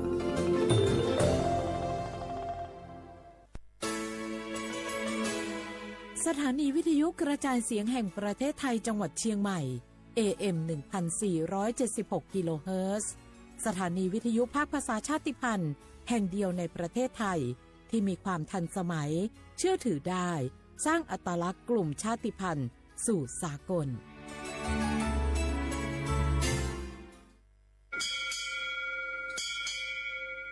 โอโบดะจ้า โอเบชเปอร์ เหมือนสุงคา กว่าย้อซง โอดูธรรมาสถานีวิทยุภาษาชาติพันธุ์แห่งเดียวในประเทศไทยทันสมัยเชื่อถือได้แล้วพบกันที่สวทเชียงใหม่ AM 1476 กิโลเฮิรตซ์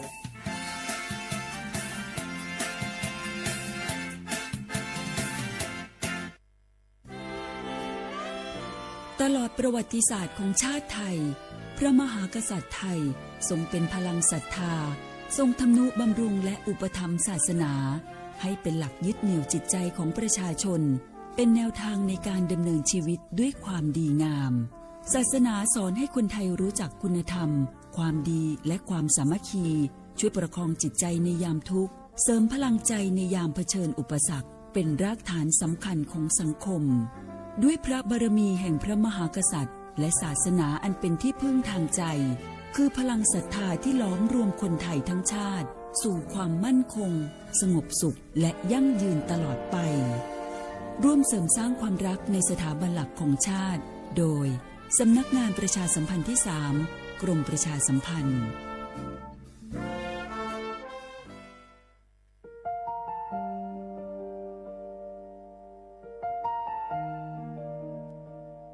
ขอน้อมเกล้าถวายอาลัยสมเด็จพระพันปีหลวงพระแม่แห่งแผ่นดินผู้ทรงเมตตาเหนือเกล้าขอพระองค์เสด็จสู่สวรรคาลัยข้าพระพุทธเจ้าข้าราชการและเจ้าหน้าที่สถานีวิทยุกระจายเสียงแห่งประเทศไทยจังหวัดเชียงใหม่กรมประชาสัมพันธ์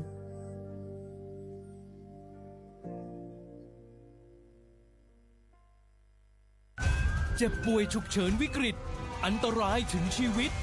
คนไทยทุกคนใช้สิทธิเจ็บป่วยฉุกเฉินวิกฤตเข้ารักษาโรงพยาบาลใกล้ที่สุดได้ทันทีไม่เกิน72ชั่วโมงตามนโยบายรัฐบาลให้ความคุ้มครองสอบถามเพิ่มเติมสายด่วนสปสช1330ตลอด24ชั่วโมง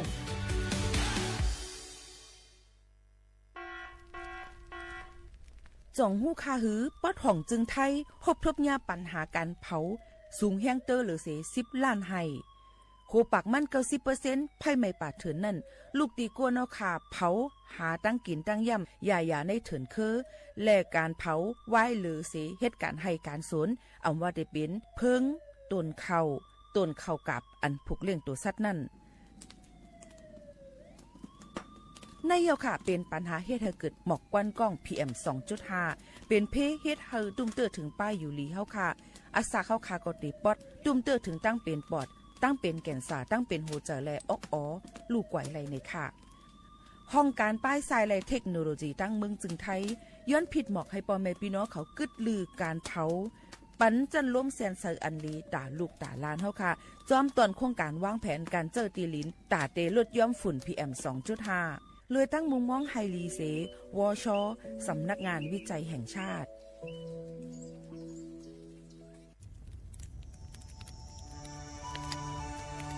จ่องหู้คาหือก้อนโมก้อนไฟอันเผาอยู่ตีกลางปางนั่นอ่ำเลยหายกว่าตั้งเลยมันเตเป็นฝุ่น PM 2.5 เสขึ้นมาเฮ็ดให้ป้ายอยู่ลีเฮาคาขึ้นในคาออลองลดย่อมปัญหาจังไหนในอ่ำหยาบค่ะเงื่องแวอ่ำเผายุกยักเหมือไม่ต้นเยือต้นเข้ากับในให้ในสวนเฮาเปลี่ยนมากองไว้จ้อมกันเสเฮ็ดเป็นฝุ่นสภาวะอ่ำนั้นแจกแพยุกยักเฮมันปอดถูกเมียนอีกป้าดังโฮมมือกันฟังด้วยไฟไหม้ป่าเถื่อนเฮาขาดฉุดวิไลผูกต้นไม้น้ำเพิ่มปันปืนตีสีเขียวเฮ็ดเฮาจันร่วมเสียนใส่ตาเฮากูก็เลยตั้งมุงมองเฮาลีเสฐานหน้ากอกับสืบปืนเผาตี 3กรมประชาสัมพันธ์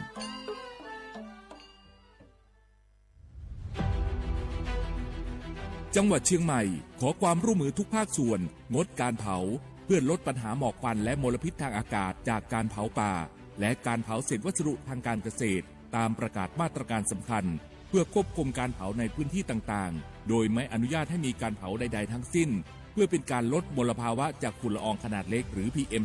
2.5 ตั้งแต่วันที่ 1 มกราคมถึง 31 พฤษภาคม 2569 หากจำเป็นสามารถลงทะเบียนขออนุมัติผ่านระบบไฟล์ดีและเบิร์นเช็คได้ฝ่าฝืนต้องระวังโทษจำคุกและปรับหรือทั้งจำทั้งปรับจังหวัดเชียงใหม่ส่งเสริมการใช้เทคโนโลยีในการจัดการขยะและเศษวัสดุทางการเกษตรเพื่อลดการเผาในอนาคตและสร้างสภาพแวดล้อมที่ดีขึ้นในระยะยาวหากพบเห็นการเผาในพื้นที่ห้ามเผาหรือพบผู้กระทำความผิดสามารถแจ้งข้อมูลได้ที่ 053-112-808 หรือ 191 ตลอด 24 ชั่วโมง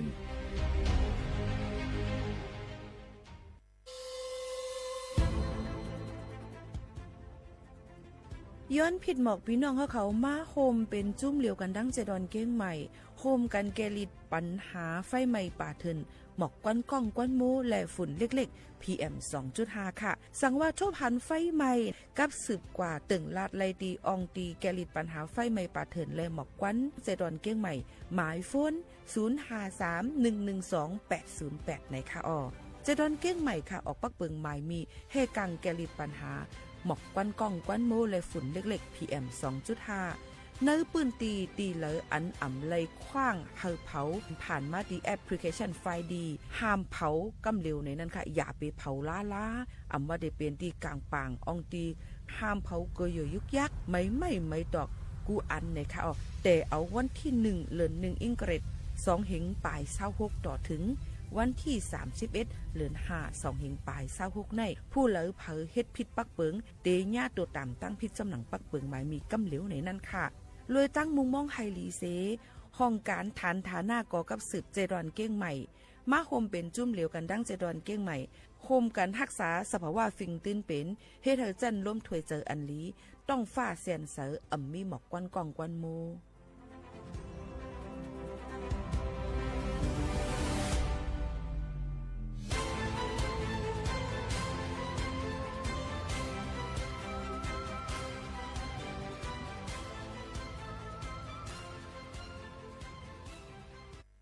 พี่น้องเขาสนใจใครปืนเผาผ่านตั้งห้องเปิดเซ็งสวทเก้งใหม่ปั่นตั้งหูห่มปลาดังมีดังซื้อถ่อมแจ้งแล้งหลีกว่าไก่ในปืนตีเจดอนเก้งใหม่กับสืบมาเลยดีสวทเก้งใหม่หมายโฟน 053-276-068 และ 092-246-8579 ช่วงฟ้าใสไร้มลพิษ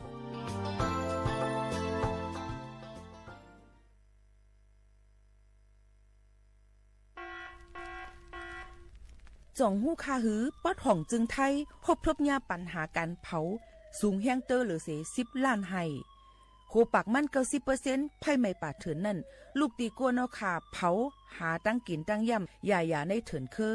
และการเผาไว้หรือเสเหตุการณ์ให้การสนอำว่าได้เป็นเพิงต้นเข้ากับอันผูกเลี้ยงตัวสัตว์นั่น ในเยาค่ะเป็นปัญหาเฮ็ดให้เกิดหมอกควันกล้อง PM 2.5 เป็นเพเฮ็ดให้ตุ้มเตอถึงป้ายอยู่หลีเฮาค่ะอักษาเข้าคากอติปอดตุ้มเตอถึงตั้งเป็นปอดตั้งเป็นแก่นสาตั้งเป็นหัวใจและออกอ๋อลูกไหวไหลในค่ะห้องการป้ายทรายและเทคโนโลยีตั้งเมืองจึงไทยย้อนผิดหมอกให้พ่อแม่พี่น้องเขากึดลือการเผาปันจันล้มเซียนเซอร์อันลีตาลูกตาลานเฮาค่ะจอมตอนโครงการวางแผนการเจอตีลินตาเตลดย่อมฝุ่น PM 2.5 เลยตั้งมุมมองไฮลีเซวชสำนักงานวิจัยแห่งชาติ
เมื่อสุงพี่น้องเขาตั้งเซงค่ะฮบทบจำกันในตอนการเฮาค่ะในนั้นค่ะตอนตาในวันเมื่อในก็ภาษาความใต้เนี่ยค่ะในตอนโครงการเนี่ยค่ะตอนตาเตแกลิดปัญหาไฟไหม้ป่าถึง PM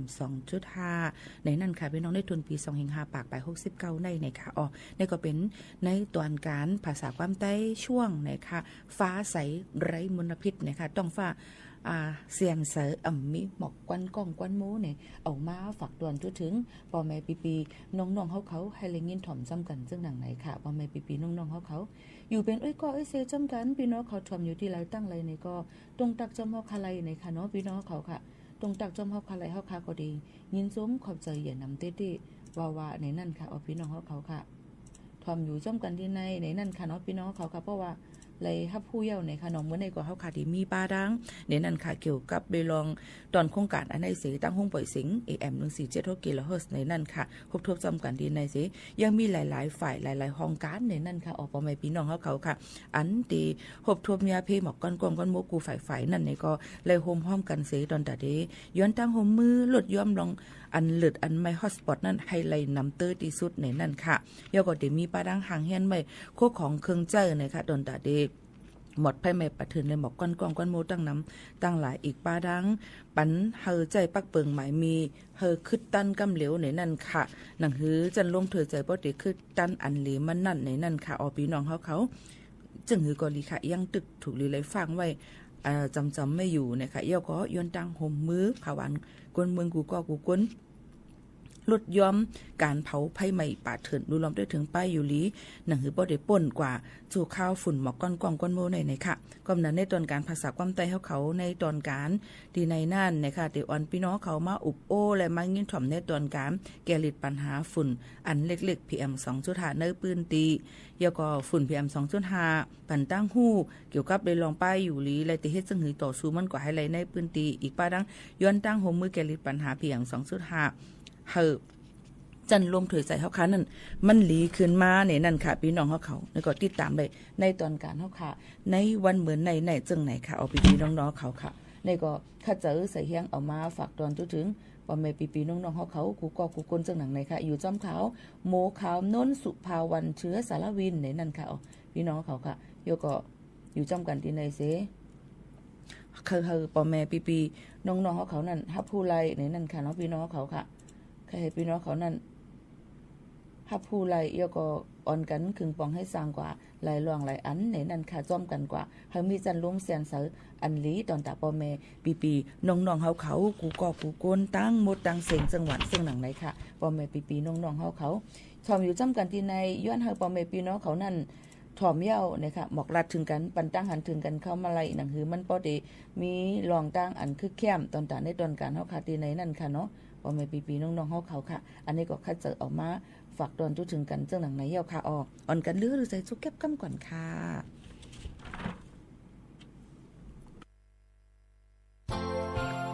ช่วง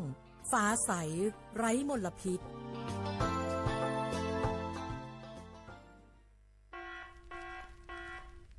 จ่องหู้คาหือป๊อดห่องจึงไทยพบทบยาปัญหาการเผา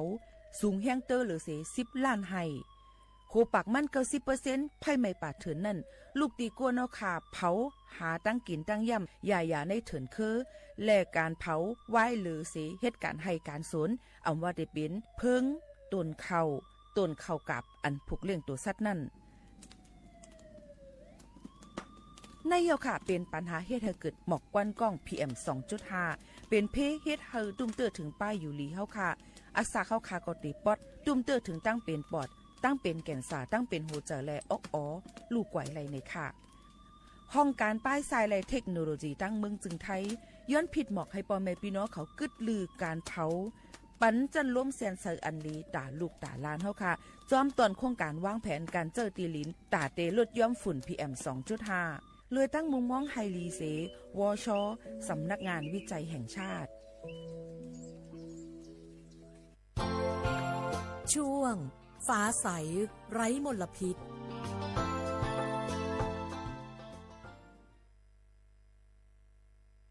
ค่ะปอเป็นพี่ๆน้องๆเขาค่ะอยู่จ้อมกันที่ในค่ะพี่น้องเขาก็เตเลยหันจ้อมนั่นค่ะเนาะว่าเฮาติเฮ็ดจังหือลีนั่นคือบ่ได้แก้ลิดปัญหากว่าเจิมเจิงหนังไหนนั่นเลยค่ะเมื่อในก็เลยค่ะจะเอามาฝากตอนถึงพี่น้องเขาเกี่ยวกับเรื่องปัญหาฝุ่น PM 2.5 นั่นมันมีค่าสูงเฮียงนั่นหลายๆฝ่ายตั้งเจดอนเก้งใหม่ก็เลยเฮงเหตุการณ์นะคะออนโหน้ำนาเลยผู้ก้อนเจดอนเก้งใหม่นะคะบอกละถึงคอสั่งการอันลำลองในปื้นตีหลายๆองตีกำเหลวนะคะเฮ็ดเฮาเหมือนหนังว่ากูฝ่ายนะคะไผเฮ็ดอีสังเจิ้งหือเนี่ยให้ลงปื้นตีกำเหลวอำเจอว่าเขาปื้นตีเลยอำฮู้ว่าวางแผนเจิ้งหือนั่นขนาดนอทั้งรองนึงนั่นซ้ำในนั่นค่ะฝ่ายกูฝ่ายอีกว่าฝ่ายรองบันกึมฝ่ายองค์กรปกครองท้องถิ่นอาสาสมัครอสเจ้าหน้าที่ฝ่ายกรมอุทยานแห่งชาติสัตว์ป่าพันธุ์พืชและอีกป้าดังฝ่าย กูตีกูตั้งโฮมห้อมกันคือมันเป็นคักเป็นตอนกว่าแล้วก็ต้องวางในปืนตีหนังหือปติมีลองเจียงแล้งตอนตะเดกว่ากด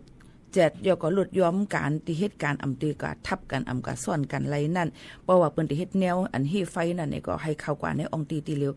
กว่าหลายๆที่ก็ซ่อนกันก็ทับกันซึ่งนั้นในค่ะหังเฮียนไว้พวกของเครื่องเจ้าในค่ะพี่น้องเขาหังเฮียนไว้คิดตันอยู่ตะสิบ่ได้เป็นรองโคกของเครื่องใจอันเป็นหมอดไฟไหม้ปาดถึนในนั่นค่ะแล้วก็เครื่องมือเฮาแคมแลบมดเสอนี่ค่ะยังปาดังเอากลไปยามไปด้วยเฮาคือตันเฮามันปอกแคมแลบกำเหลวแล้วก็ให้ลดย้อมฮอตสปอตให้เลยนำเตอร์ที่สุดในนั่นค่ะแล้วก็ตั้งเยื่องหมายไว้ให้ลดย้อมนี่ค่ะเฮามันบ่เป็นศูนย์หนังหรือบ่ได้ตุ่มตื้อตั้งหมดตั้งสิ่งในเจตวันแล้วก็ตั้งจึงเมืองจอมนี่ค่ะอีกป้าดังนี่ค่ะมีขอสั่งเทียงว่าเฮาจะเงินตื่นล้างเฮาเป็งปอเนี่ยนั่นค่ะยก็ด้วยหลองการจ่ายตอนตะที่หมดไพ่ใหม่ปาดเถินคือยก็เฮกกังไหลกำหลิวจอมหนังปักเปิงอันเปิ้นตำวางไว้นั่นนะคะรู้ไปปังกุมเหย่าในนั่นค่ะเพราะว่าเฮาค่ะมีรองเท้าตั้งหิบเนี่ยซึ่งนั้นนะคะอันนี้เกี่ยวกับไปลองฝุ่นหมอกก้อนกองก้อนโมเลยหมดไฟไม่ปาดเถินค่ะเนาะยก็ยังเฮาเฮกังนะคะมาได้เป็นกูเจเวงนะคะในปืนตีหลายๆองตีนะคะเพราะว่าหันไฟไหม้เย่าในก็ให้กำหมดขันไผ่กอบนั้นแหละผู้ก้อนจะดอนเก้งใหม่เฮาเขานั่นในก็หมอกลัดถึงกูเจเวงให้ลงปืนตีปันตั้งหู้ตั้งเขาเจอตอนตาปอมแม่พี่น้องเขาให้คือตั้งอยู่ตาสีหนังหือป้อเดฉุกแมนจอมหนังปักเปิงหมายมีและเฮ็ดพิษปักเปิงหมายมีในค่ะโยก็ให้เหตุการณ์ก็จำกันกำเร็วในนั่นค่ะเฮามีลององตีหลุดๆใหม่ๆนั่นในค่ะพี่น้องเขาอันนี้ก็เป็นเทียงหนึ่งอันที่เข้ามาฝากตอนจุดถึงกันค่ะกำในเขาเดี๋ยวมีเทียงหนึ่งรองในค่ะเนาะพี่น้องเขาค่ะเจ้าหน้าที่เขานั่นในก็ยังอ่อนหูน้ำหนาในนั่นค่ะองค์ที่ศูนย์บัญชาการเหตุการณ์เนี่ยค่ะองค์การบริหารส่วนจังหวัดเชียงใหม่นายรัฐพลนราดิศรเนี่ยค่ะผู้กวน7 วันเก้งใหม่เขาเป็นผู้โฮเป่าผู้อ่อนโฮเซมีปังกุมติดตามลองไฟใหม่ปะเถินหมอกควันและฝุ่น PM 2.5 ก็ได้มีนายศิวกรบัวป้องแกมผู้ก้อนจะดอนเก้งใหม่นะคะแล้วก็มีคนก่อกำการศูนย์บัญชาการเหตุการณ์นะคะได้เป็นนายอันเป็นลุมเจเวงนะคะแล้วก็ผู้เตียนตั้งซ้ำหาเจเวงเข้าโฮมปังกุมผ่านซูมในนั่นค่ะพี่น้องเขาตีในปังกุมนั่นเนี่ยก็ตีในปังกุมนั่นเนี่ยเป็นก็ได้ลาดไว้ว่านาตีการย้ำพองตะเหลวนั่นเนี่ยค่ะพี่น้องเขาไฟใหม่ป่าเถินก็ยังตึกคบทบยาเป็นจุ้มไฟอันตีหมดไหลหมดเสียงยาก็ยังตึกมีไฟใหม่เทียงอยู่เจ้าหน้าที่ก็อยู่ในข่าวยามตีเปิ้นคัดเจอตอนแต่ได้กุ้มทิ้งหะไหลตีเอาวันที่1ต่อถึงวันที่9เดือนธันวาคม25ปักเดี๋ยววันที่1เดือนธันวาคมต่อถึงวันที่9เดือนธันวาคม25ปักไป69ครบทบยาอองตีเลือดๆใหม่ๆเพิ่มเติมขึ้นมาเมื่อปี25ปักไป68นั่นนะคะในข่าวยามเดียวกันถึง3-4ปัก64องตีนะคะตีน่ะเนาะแล้วก็ครบทบยาหูปักมัน 85% ในปืนตีเผาใหม่กว่าเย่า 279,000 เหงไหลกำนำก็ตีลูกตีในปืนตีป่าอนุรักษ์อันที่เป็นปืนตีอันเปิ้นกุ้มทิ้งนั่นนะคะเกี่ยวกับลองปักเปิงหมายมีห้ามเผาในนั่นก็มีการคึงปองให้สั่งจอมหนังอมุคดีกว่าเย่า23อมุคดีมีคนเป็นผู้ต้องหาอยู่24ก้อนะคะพอเอามาทัดโดยเย่าก็ตีเลยว่าโหปากมัน59อยู่ในคักตอนนี้ทัดถองด้วยเทียงอยู่โหปากมัน41ในนั่นค่ะว่าแม่ปีๆน้องๆเขายังพองแต่เหลียวไผ่จันร่วมเธอใจดังปะถ่องจึงไทยและฝุ่น PM 2.5 นั่นก็ลดยอมลงมาพองเป็นอองมังอองตีมังปืนตีก็เมื่อหนังปะถ่องตั้งใจนั่นเนี่ยค่ะเนาะก็ได้มีเทียงเนี่ยค่ะยก็มังพื้นตีก็ได้มีจังลำปางจึงหนังไหนค่ะภายจันลมเธอเจอนั่นภายฟิงฟ้าหล่อสีเขาล้ำขาดและให้งานไว้ว่าปะถ่องจึงไทยนั่นเนี่ยก็ยังตึกได้มีจันลมอันเลือดอันใหม่ยก็ใหม่เตอในกลางวันแห้งเตอเตเดจังมีฝนตกลงมาอิดออดบางมังพื้นตีกำนำก็ได้เป็นตั้งภาคตะวันตกของเชียงลำปะถ่องจึงไทยในนั่นค่ะยังพรแต่เหลียวตั้งเจดอนเก้งใหม่นั่นเนี่ยก็มีลองจันลมเธอใจอันลีอยู่ในโจกาไว้วันยก็ในวันที่17ป่นมานั่นก็ติมีฝนตกลงมานั่นค่ะนะเนาะพี่น้องเขาค่ะยก็หลายๆวันก็ยังตึกมีฝนตกลงมา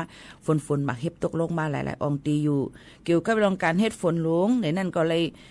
ขึ้นมิ้นเสในพื้นที่เจดอนเก้งใหม่ยก็ได้มีตั้งแม่ฮ่องสอนลำปุนลำปางเนี่ยค่ะยก็เปิ้นได้พ่นสเปรย์น้ำเนี่ยค่ะเฮ็ดให้มีหมอกกลุ่มเสเอาน้ำแข็งแห้งลงมาเสเฮ็ดให้ลดย้อมลงมาเพียม2.5นั่นมันลดย้อมลงมาหรือเสนั้นตั้งเจดอนเก้งใหม่ก็ยังตึกไหลหับเลยลองตั้งปั่นเฮียงสนับสนุนเนี่ยค่ะเฮลิคอปเตอร์ลูกตีหน่วยฝนหลวงเนี่ยค่ะเพิ่มเติมมาแทง2ลำเนี่ยค่ะตอนดาดีห่างเฮียนหมดภัยใหม่ป่าเถินเนี่ยค่ะเอียวก็ย้อนตั้งโฮมมือกูไฟโฮมมือกันสืบมาตาสิในนั่นค่ะอ๋อกำนั้นผู้กองเจดอนเก้งใหม่ก็เลยบอกลัดถึงกูเจเว้งกูตีว่าให้คัดเจอเหตุการณ์ให้คึดตันกำเหลียวกำนำก็ใครให้เฮ็ดจอมหนังปักปึงใหม่มีเต้ๆเอาเต้ๆเนี่ยค่ะไผเฮ็ดพิษก็เอาตามตั้งพิษมันให้ไหลเนี่ยค่ะเอียวก็ให้พ่อแม่พี่น้องเขานั่นฟังกันไว้ให้ใจเพราะว่าจัดป่าในโจกาข้าวฝุ่นหมอกก้อนกองก้อนโมเลยรู้ลำได้ถึงป้ายอยู่หลีเฮาให้คึดตันกำเหลียวอีกป้าดังให้ด้วยว่าก้นอันมีตั้งเป็นจับตัวไว้นั่นเนี่ยค่ะโกจังตุ้มเตอถึงไผดังรวมถวยเจอในนั่นค่ะอันนี้ก็เป็นแทงเกี่ยวกับไปลองฝุ่น PM 2.5มาบอกลัดถึงพี่น้องเขาเหมือนในก็ยังติมีในตอนมื้อในค่ะเนาะที่เป็นเกี่ยวกับรองอันในตั้งมดตั้งเสียงนี่ค่ะตอนตาได้ส่งยืนมอบอาปันผู้ใหญ่ก้นหลวงเขาเทียงกำนึงจังหนังเลยค่ะพ่อแม่ปีๆน้องๆเขาค่ะอันนี้ก็เอามาฝากตวนจุถึงพ่อแม่ปีๆน้องๆเขาให้เลยยินถ่อมจ้อมกันเทียงจังหนังเลยค่ะพี่น้องเขาสืบลือเฮอลือเจอเทียงอิดอ่อนนึงก่อนค่ะ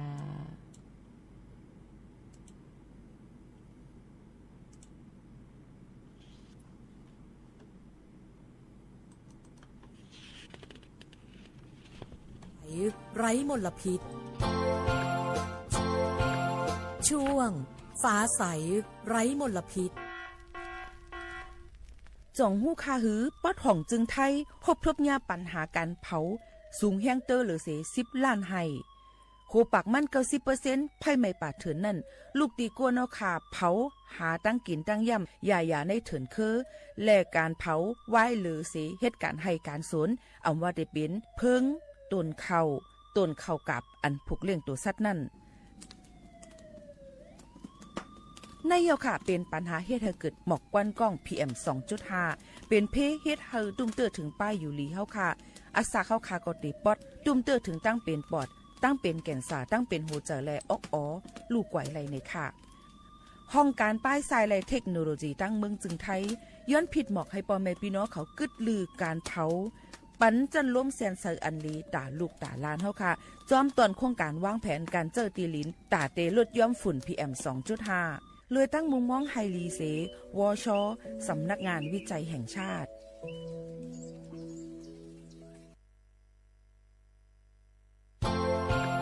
ช่วงฟ้าใสไร้มลพิษ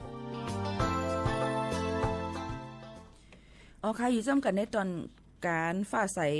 มีหมอกก้องในนั่นค่ะพี่น้องเขาค่ะตั้งใจตอนเก่งใหม่ในค่ะเลยมีลองฟิงเปิงตาได้แกลิดปัญหาฝุ่น PM 2.5 นะคะเดี๋ยวก็ย้อนตั้งโฮมมือกูฝ่ายมาได้เป็นฝ่ายร่าง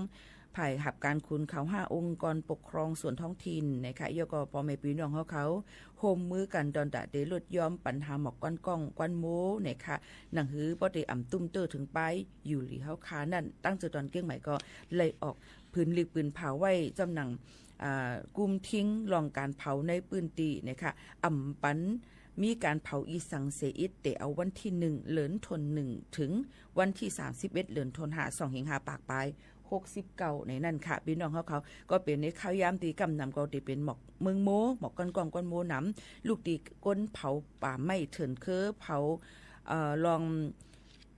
ต่อเขาสั่งเขา5เขากาบ5ต้นหาง5เจิมเจในค่ะออกกอบนั้นเลยสั่งว่ามีลองหลำลองเต้ๆในค่ะลองการเผาในค่ะสั่งว่ามีลองหลำลองเต้ๆเกี่ยวกับลองการเผานั่นเลยกับลงเส้นสายหมายย้อนขว้างผ่านแอปพลิเคชันไฟดีนั้นก็เบิร์นเช็คเนี่ยค่ะจ้อมหนังคักตอนที่ปืนตำวางไว้นั่นสังว่าก้นหลักเฮ็ดพิษปักเปิงหมายมีในปืนตีปันเผานั่นเตมีตัวตามตั้งพิษตกขอกและมือตามเงินนั้นก็ตั้ง2อันในนั่นค่ะหรือเสนั่นตั้งใจตอนเก้งใหม่ก็ยังตั้งห่มมือกันกูฝ่ายรูล้อมตัวถึงในองตีปืนตีอันเฮาขายอยู่นั่นให้จำหนังฮือปอติมีไฟใหม่ป่าเถินนั่นอีกป้าดังหือปืนเผาปันพ่อแม่พี่น้องเขานั่นให้วนคุกคนเกี่ยวก็ไปลองว่าลองลำลอง รองการเผาในมันเป็นเพตุ้มเตอถึงป้ายอยู่หลีเฮาขาเตวาวาในนั่นค่ะอพี่น้องเขาค่ะเยี่ยวก็ยังปันเฮียงดอนตาเดเอาไม่ตอกว่าต้นเขาเฮาต้นเขากะเพราะเขาเจอนั่นหาในปืนตีอองตีในไห้ในสวนเฮาขานั่นเฮามันปอแคมนั่นเนี่ยเอามาจุตุ่มกันไว้สิเฮ็ดลูกเฮก็ไถทับถมกันไว้จังไหนค่ะพี่น้องเขาก็มาเฮ็ดเป็นฝุ่นสภาวะจังนั้นค่ะเอาเยี่ยวก็ออกมาใจเลยแทงหลังรองหลังอันเอาก็ใส่ต้นยือต้นพักเยนั่งเขียวหามนั้นก็เมนังลินผูกซ้อมเฮาคานั้นให้มันเข้มหลีห้าจังหนังไหนค่ะพี่น้องเขาค่ะสั่งว่าฮุบชั่วพันการเผาในปืนตีอ่ำปันเผาอ่ำนั้นก็ฮุบชั่วพันก้นอันยึดพิษเฮาคาก็หลู่ไล่กับสืบกว่าดีในปืนในค่ะดีศูนย์อำนวยการป้องกันและแก้ไขปัญหาไฟป่าหมอกควันและฝุ่นละอองเจดอนเก้งใหม่อำนั้นก็กับสืบกว่าอะไรที่เบิ้นดูล้อมด้วยถึงให้กลางลองไฟใหม่ปาดเถื่อนตั้งเจดอนเก้งใหม่หมายฝนกับสืบค่ะ0531128808 0531128808อำนั้นก็หมายฝนฮิปเน็ต191ไหล24โจมองในนั่นค่ะในองตีไผ่นาตีการไผ่ตั้งจอมพ่องหลวงเขาก็ฝากฟังไว้ปันเยาก็ห้ามเยี่ยวข่าวว่าอ่ำปันเผาในปืนตีอันเหตุการณ์ให้การโซนและในองตีปืนตีอันมันป่างไว้จังไหนค่ะก็เพราะว่าเป็นจังนั้นเนี่ยถึงมันตีเนี่ยตัวต่ำตั้งพิษนะคะตกคอกอ่ำนั้นก็ไม่ตามเงินค่ะพี่น้องเขาจังหนังนั้นค่ะเนาะพี่น้องเขาค่ะอันในหรือเลยตัวแทงในนั่นค่ะพี่น้องเขาค่ะเยี่ยวก็ไม่ตามเงินเป็น2 ล้านวัตต์ในค่ะพี่น้องเขาก็ภายตั้งจอมพ่อหลวงก็ยังสั่งการกูฝ่ายที่ตามลองปัญหาหมอกควันฝุ่นอันเล็กๆในอยู่ยก็เฮาเฮ็ดจอมหนังปักเปิงหมายมีให้มันปอคือตันเฮามันปอเฮาเฮียงกำเหลียวหนังหือปอติมีลองกันหลักเผาป่าไม้เถินคือในปืนตีป่าปืนตีอันเฮ็ดไทยในปืนตีกลางปางมีตัวตามตั้งพิษตัวคอกแลไม่ตามเงินเนี่ยค่ะมีซึ่งหือพองล่ะว่าเป็นการเผาในปืนตีของตัวเจ้าก่อนและในปืนตีอัน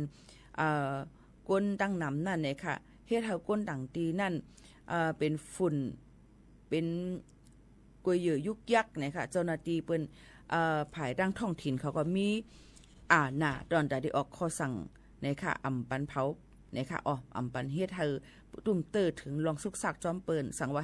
อำเฮ็ดจอมหนังข้อสั่งเจ้าหน้าที่เขานั่นในซึ่งได้มีตัวตามตั้งพิจอมหนังมาตราครมจอมหนังพรบการสาธารณสุขเนี่ยค่ะปี25ปากปลาย35เดเลยตกคอกอำป่น3เลินไม่ตามเงินอำป่น 25,000 เฮงวัตต์อำนั้นก็ตั้ง2อันค่ะพี่น้องเขาสั่งว่าการเผาในปืนตีจ้อมเซนตาหิมคางตั้งเนื้อเซนตั้งเนี่ยค่ะอำหังไกเซนตั้งลดกา5ปักมีแต่นั่นเนี่ยจึงเฮ็ดเธอเป็นฝุ่นควันมึงโมอำนั้นก็เฮ็ดเธอมีรองรถเพจอมหนังอันเนาะค่ะที่ฮอดรถฮอกากว่านั่นในนั้นจึงมีตามตั้งพิษจอมหนังปักเปิงพรบจราจรทางบกเนี่ยค่ะปี25ปากปลาย52เตเลยไม่ตามเงินอำป่น1 เฮงวัตต์นะคะเยี่ยวก็การเผาในปืนตีเหตุการณ์ให้นั่นอำนั้นว่าที่เผาศูนย์อ้อยเผาต้นเพิง5อำนั้นก็เผาในตีกลางปางเฮ็ดให้เป็นเพต่อต่างก็เยี่ยวก็โคของต่างก็มีตัวตามตั้งพิษจอมหนังประมวลกฎหมายอาญาเนี่ยค่ะมาตรา220เตเลววางตัวตามตั้งพิษตกคอกอำป่น7 ปีเนี่ยค่ะไม่ตามเงินอำป่น 140,000 วัตต์อำนั้นก็ตั้ง2อันค่ะการเผาในปืนตีอุทยานแห่งชาติอำนั้นก็ปืนตีอันปืนหักษาไว้นั่นค่ะพี่น้องเขาเฮ็ดพิษปักเปิงเตเลยตกคอกอำป่น4 ถึง 20 ปีไม่ตามเงิน4แสนต่อถึง2 ล้านวัตต์อำนั้นก็ตั้ง2อันค่ะเตเลยว่าให้เฮียงเตๆค่ะเนาะโยก็การเผาในปืนตีป่าสงวนแห่งชาติเนี่ยนั่นค่ะเฮ็ดพิษปักเปิงเตเลยตกคอกแต่เอา1 ถึง 10 ปีและไม่ตามเงิน 20,000 ต่อถึง 200,000 วัตต์เนี่ยค่ะสั่งซื้อว่าก้นก็ไหลเผาเป็นปืนตีอันป่นหรือเสีย25ไหลนั่นในติดตกคอกแต่เอา4 ถึง 20 ปีและไม่ตามเงิน 200,000 ต่อถึง 2 ล้านวัตต์ค่ะย้อนตั้งหัวมือปอแม่พี่น้องเขาเจ้าให้เจ้าสวนเจ้านาเขาเนี่ยค่ะห้ามเผาเนี่ยค่ะตอนตัดที่ลดย่อมฝุ่น PM 2.5 เป็นปัญหาดังการไปหมากมีภายดังตรงวงก้นยอก็ตีอันดำลองก็ป้ายอยู่หลีเฮาคาในยาวค่ะเป็นข้าวตั้งอันจูข้าวยอก็หึงนั่นที่ให้เธอป้ายอยู่เฮาคานั้นมันหยุบยอมเตะๆจึงหนังไหนค่ะสังว่าฮบทั่วพันการเผาป่าไม้เถินคือเผากุยยุกยักษ์อำนั้นก็เผาในตีกลางปางกับสืบกว่าไหลตีสายด่วนกรมป้องกันและบรรเทาสาธารณภัยเนี่ยค่ะอำนั้นตี 1784 เยาวก่อกรมอุทยานตี1362นะคะศูนย์ดำรงธรรมตีหมายฝนฮิปเน็ต1567อำนันเจ้าหน้าที่ปริเขา1599 24ชั่วโมงหนังหือบ่ได้ลดย่อม PM 2.5 และการอันเปิ้นหลักเผาอันตุ้มตื้อถึงป้ายอยู่ลีเฮาคานั่นในค่ะอ้อสั่งว่าฮบทั่วพันไฟไหม้ป่าเถื่อนให้เฮี้ยงเนียนนะคะไม่เป็นตุ่งวงกว้างกับกำเหลวนั่นเนี่ยค่ะแจ้งไรกว่าที่ห้องการที่เปิ้นเกี่ยวข้องไรกำเหลวค่ะฮบทุ่มหันไฟไหม้ป่าเถื่อนให้เฮี้ยงกับสืบกว่าไรตีศูนย์อำนวยการป้องกันและแก้ไขปัญหา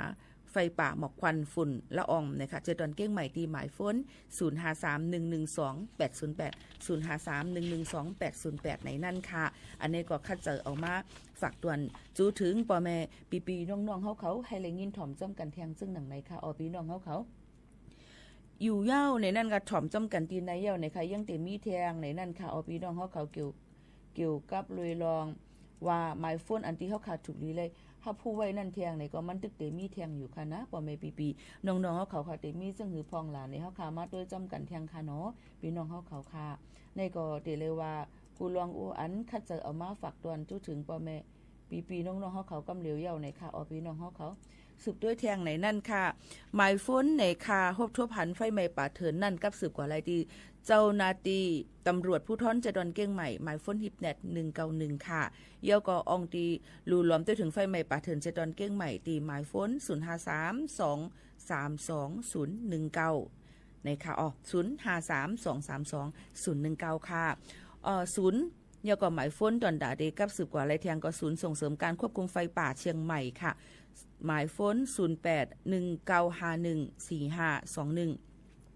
0819514521ในนั่นค่ะจ้อมหนังที่แนบอันพี่น้องเขาไว้ที่ในค่ะเนาะโยก็ได้มีแทงสำนักจัดการทรัพยากรป่าไม้ที่1นะคะออกหมายฝน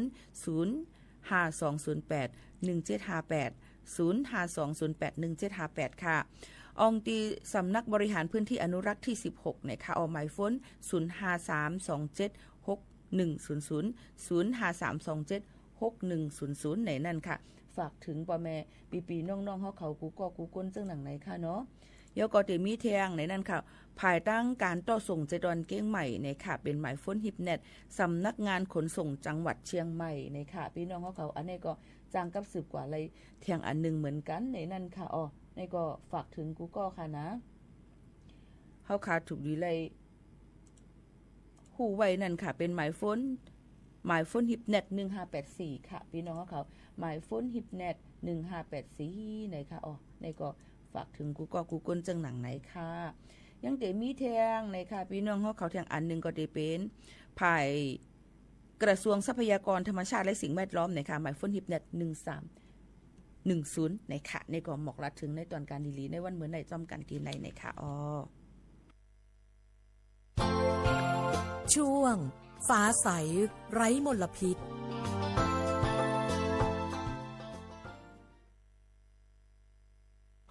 อ๋อค่ะนะมาด้วยแทงอันหนึ่งข่าวเงาเกี่ยวกับไปลองนั่นตีอ่ำป่วนกว่าตั้งไหลเกี่ยวกับไปลองฝุ่น PM 2.5 ในกำน้ำเย้าในนั่นค่ะพี่น้องเขาภายตั้งลวงรูล้อมได้ถึงป้ายอยู่หลีภายตั้งป้ายอยู่หลีสทเขานั่นก็ส่งปันคลินิกอันนี้มีแอนยูในนั่นค่ะในเขื่อนตีนะคะเนาะรูล้อมได้ถึงป้ายอยู่หลีค่ะวันก้นเมืองเขาอันเป็นฝุ่นลูกดีฝุ่น PM 2.5 นั้นมานำร่องที่ตั้งเจดอนเก้งใหม่ค่ะกระทรวงสาธารณสุขเนี่ยค่ะยกปืนฐานเนี่ยค่ะรูล้อมได้ถึงป้ายอยู่หลีปอแม่พี่น้องเขาอันเป็นที่ฝุ่น PM 2.5 นั้นมากำนำก็ได้เป็นดังปอทองจึงไทยอันมีค่าฝุ่นเล็กน้ำเลอเซเปิ้นเนี่ยค่ะเปิ้นก็จัดเฮ็ดคลินิกในนั่นค่ะพี่น้องเขาบริการเวชกรรมสิ่งแวดล้อมเคลื่อนที่นะคะมีแอนยูนะคะนำร่องเจดอนเก้งใหม่รูล้อมด้วยถึงเนี่ยค่ะป้ายอยู่หลีกำเหลียวอีกป้ายดังปันตั้งหู้ปันโคของเครื่องใจให้กลางตัวเจ้าเก่าย่าก็ออกด้วยจอมเฮือนจอมเยปันตั้งหู้เนี่ยค่ะปืนตีอันมีฝุ่นอันนำหรือเสเปิ้นอีกป้ายดังเมื่อพอเฮาค่ะมีผังหางอยู่อเมริกันน้ำวันที่ฝุ่นนั่นเนี่ยก็ให้มีลายOA ในค่ะเนาะพี่น้องเขาสายรับสู่ฝุ่นไล่จังหนังนั้นค่ะพี่น้องเขาค่ะองตีเทศบาลเมืองสุเทพเมืองเจดอนเก้งใหม่เขานายแพทย์สมฤกษ์นะคะจึงสมานปลัดกระทรวงสาธารณสุขอีกป้าดังนายแพทย์มนเทียนคณาสวัสดิ์นะคะอธิบดีกรมควบคุมโรคนะคะก็จัดเฮ็ดกิจกรรมอันในค่ะเนาะพี่น้องเขาค่ะอันเป็นเคลื่อนตีนะคะ Mobile Environmental นะคะMedicine นะคะ Unit Me and You นะคะในพื้นที่อันมีหมอกก้อนก้องก้อนโมหนำตั้งเจดอนเก้งใหม่ก็ได้มีนายรัฐพลนราดิศรผู้ก้อนเจดอนเก้งใหม่นะคะผู้อ่อนโหน้ำนาเสียเจ้าหน้าที่ดังเมืองเทศบาลสุเทพเขาสำนักงานเขตสุขภาพที่1นะคะหลายๆฝ่ายห่มห้อมกันทั้งหมดทั้งสิ่งนั่นนะคะเอายังก็ได้มีร่างห้องยานครพิงค์ห้องยามหาราชนครเก้งใหม่เจ้านาตีฝ่ายมอยาจันสอมเจดอนเก้งจันสอมเก้งใหม่นะคะเอี่ยวก็นาตีฝ่ายโฮมงานกันหลายๆฝ่ายเปิ้นก็หมอกรัดถึงตอนตาที่รูล้อมด้วยถึงลองป้ายอยู่ลีคาวันก้นมึงมือพ้องมีค่าฝุ่นป่นหรือเสีย75ไมโครกรัมต่อลูกบาศก์เมตรติดต่อกัน3วันนั่นนะคะเฮามีเจ้านาตีเขาเนี่ยค่ะอำนั้นก็อสมเขาออกปืนตีเสกดแจดกดทัดด้วยป้ายอยู่ลีกำเลี้ยวนะคะตอนตาที่ฮบทั่วผาก้นอันเลยครับลองตุ้มเตอร์ให้มันรูล้อมและยวดยาปันให้คึดตันที่สุดนะคะเอาย้อนปูว่าหมอกก้อนกองก้อนโมไฟใหม่ปะเถินในปืนตีปะถ่องจึงไทยนั้นยังตึกให้เฮียงมาป่นหรือเสียหนึ่งวงมาเย้าเฮ็ดให้มีค่าฝุ่นอันนำเตอร์มาป่นอันที่ปืนตั้มวางไว้นั่นปืนจังก็เฮ็ดคลินิกเคลื่อนตีกว่านั่นค่ะเนาะพี่น้องเฮาเขาค่ะเสื้อหนังไหนเพิ่มเตอร์ปันเนี่ยค่ะรูล้อมด้วยถึงป้ายอยู่ลีพี่น้องเฮาเขากดจัดกดทัดด้วยป้ายอยู่ลีในปืนตีอันมีค่าฝุ่น24โจมองป่นหรือ75ไมโครกรัมต่อ1บาทเม็ดต่อติดต่อกัน3วันเนี่ยค่ะเอี่ยวก็มีจุ่มอันที่โอนรายงานในนั้นค่ะมีจุ่มอันที่มีว่ามีตั้งเป็นจับตูกันไว้ในนั้นค่ะเอี่ยวก็เฮ็ดให้ตุ่มเตอปลาแทงนั่นก็นี่ก็เปิ้นก็ยังคึงปองให้สร้างเป็นตีที่1นะคะตอนตาเมืองจะตอนเก้งใหม่นั่นนะคะเนาะก็สังเจอว่าทบพังหางว่าพิษลองตั้งเปลี่ยนมันพังหางมันลีมีตั้งเปลี่ยนอันดีเลยครับว่าตุ้มเตื้อถึง PM 2.5 นั่นเนี่ยก็ได้เลยมีการให้งานย่อก็กดจัดกดทัดด้วยตั้งเป็นเนี่ยค่ะให้มันเป็นกว่าจอมหนังพรบหลู่หลอมด้วยถึงตั้งเป็นในนั่นค่ะพี่น้องเขาในปี25ปากไป62ตอนตาได้อ่อนกว่าเฮอคึงปองให้สร้างเฮกังการอยู่ลีกินหวานลูกดีฝุ่น PM 2.5 นั่นคือตันย่อก็หนังหือมันปฏิยุทธ์อย่าหายกว่าไหลเที่ยงในนั่นค่ะภายตั้งนายแพทย์มนเทียนยังบอกละถึงว่าลองตั้งคลินิกอันที่รวมด้วยถึงอันเคินตีนั่นก็จะมีอยู่2ส่วน2ฝ่ายในค่ะ1ก็จะเปิดปันตีศูนย์บริการตรวจคัดกรองสุขภาพประชาชนเนี่ยค่ะเปิ้นก็จะต้องถามว่าลองเป็นมามีไว้จึงหือพองอันเฮาคาเลยตุ้มเตอร์ PM 2.5 นั่นนะคะก็จะเป็นแบบสอบถามแต่เป็นข้อถามข้อตอบนั่นขนาดน้อยย่อก็กดแจดกดทัดด้วยปอดเฮาคาจ่องมันดีหือตรวจด้วยรังสีนะคะถ่ายเอ็กซเรย์ด้วยตีหน้าอกในนั่นค่ะย่อก็ด้วยดีว่าตาจ่องแห้ง5จ่องมันเป็นตาเจ็บตาแรง5ย่อก็ยังได้ปั่นตั้งหูนะคะอำว่าได้เป็นรองการเจอเครื่องฟอกอากาศนะคะอันที่เป็นเฮ็ดให้จันร่วมถวยจากหลีนั่นค่ะเนาะเครื่องกดแจดกดทัดด้วยฝุ่นในนั่นค่ะย่อก็ปันอีกป้าดังปันหน้ากากอนามัยเนี่ยค่ะพาต้มคุณหนังพาพี่คุณหนังอันมันถูกต้องเยี่ยวก็เป็น N95 KN95 เนี่ยค่ะเยี่ยวก็ยังมีป้าแทงแจกปันน้ำตาอันป้อมเนี่ยค่ะยารักษาอาการแพ้จำเจในแทงลูกกว่าเนี่ยค่ะเยี่ยวก็อันที่2ซ้ำเนี่ยเป็นการลงปืนตีเข้าถึงตีเฮือนก้นอันพบทั่วว่าป้ายอยู่ลีเขาตุ้มเตอร์เลยลองตั้ง PM 2.5 นั่นเนี่ยค่ะก็นั่นแหละในโจกามีค่าฝุ่นน้ำนั่นย้อนให้พ่อแม่พี่น้องเขาในปืนตีอันมีฝุ่นในรูล้อมด้วยถึงลองพิษเปิงตัวเจ้าเก่ารูล้อมด้วยถึงลองป้ายอยู่ลีตัวเจ้าเก่าให้ไล่เลือดอย่าให้มันคึดตันยอก็เขาขากับสืบกว่าลาดปันเนี่ยค่ะลองปืนข้อมูลเขาค่ะในปืนตีอันมีค่าฝุ่นให้งานกว่าไล่ว่าเขาค่ะเป็นจังหือพองในนั่นค่ะตีสายรับสู้ฝุ่นในค่ะตีไล่กันในค่ะเนาะในก็เป็นของลองไผ่กองโรคจากการประกอบอาชีพและสิ่งแวดล้อมเนี่ยค่ะย่อก็ต้องถามเพิ่มเติมกว่าไรดีหมายโฟนฮิปเน็ตกรมควบคุมโรค1422พม.เก้งใหม่เนี่ยค่ะก็ต่อสู้กว่าเหตุการณ์ลองฝุ่น PM 2.5 รูล้อมด้วยถึงพ่อแม่พี่น้องเขาอันเป็นจุ่มอันกลุ่มบอกบ้างเนี่ยค่ะให้มันคึดตั้นในนั่นค่ะพี่น้องเขาอันนี้ก็เอามาฝากตอนถึงกันแทงเจ้าหนังไหนแทงเลอเซนั่นก็ยังดึกมีมาแทงในนั่นค่ะพี่น้องเขามีแทงค่ะเกี่ยวกับเลยลองว่า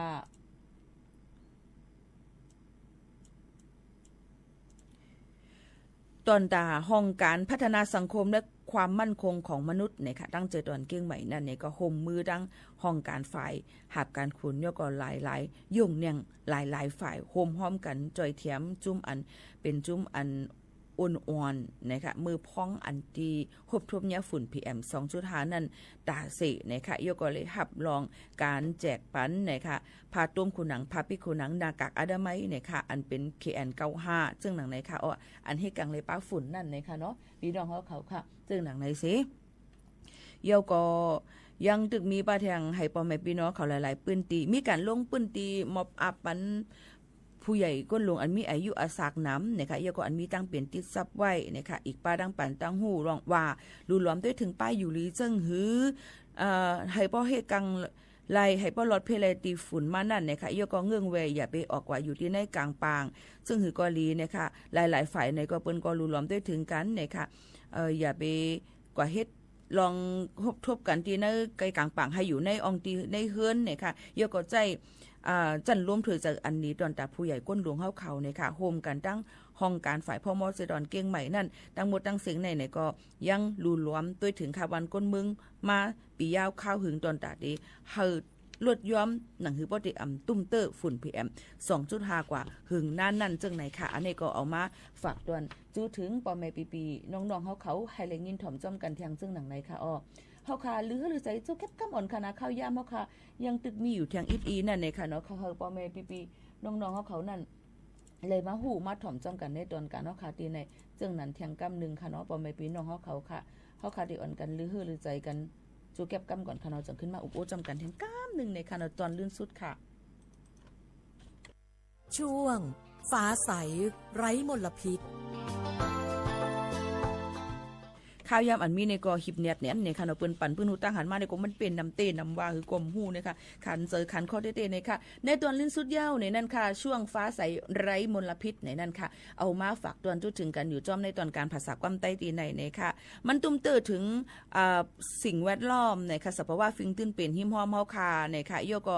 ลองเป็นอยู่เป็นเซาตอนตะข่าววันก้นเมืองเฮาคาเต้ๆกับนั้นย้อนตั้งหัวมือในปืนตีเฮาปืนให้อันเป็นมีเอ็นแห้งต่อสู้กว่านะคะลดย่อมลองไฟไหม้ป่าเถินนะคะโยก็หนังหือปอติมีฝุ่น PM 2.5 นั่นนะคะอพี่น้องเขาค่ะ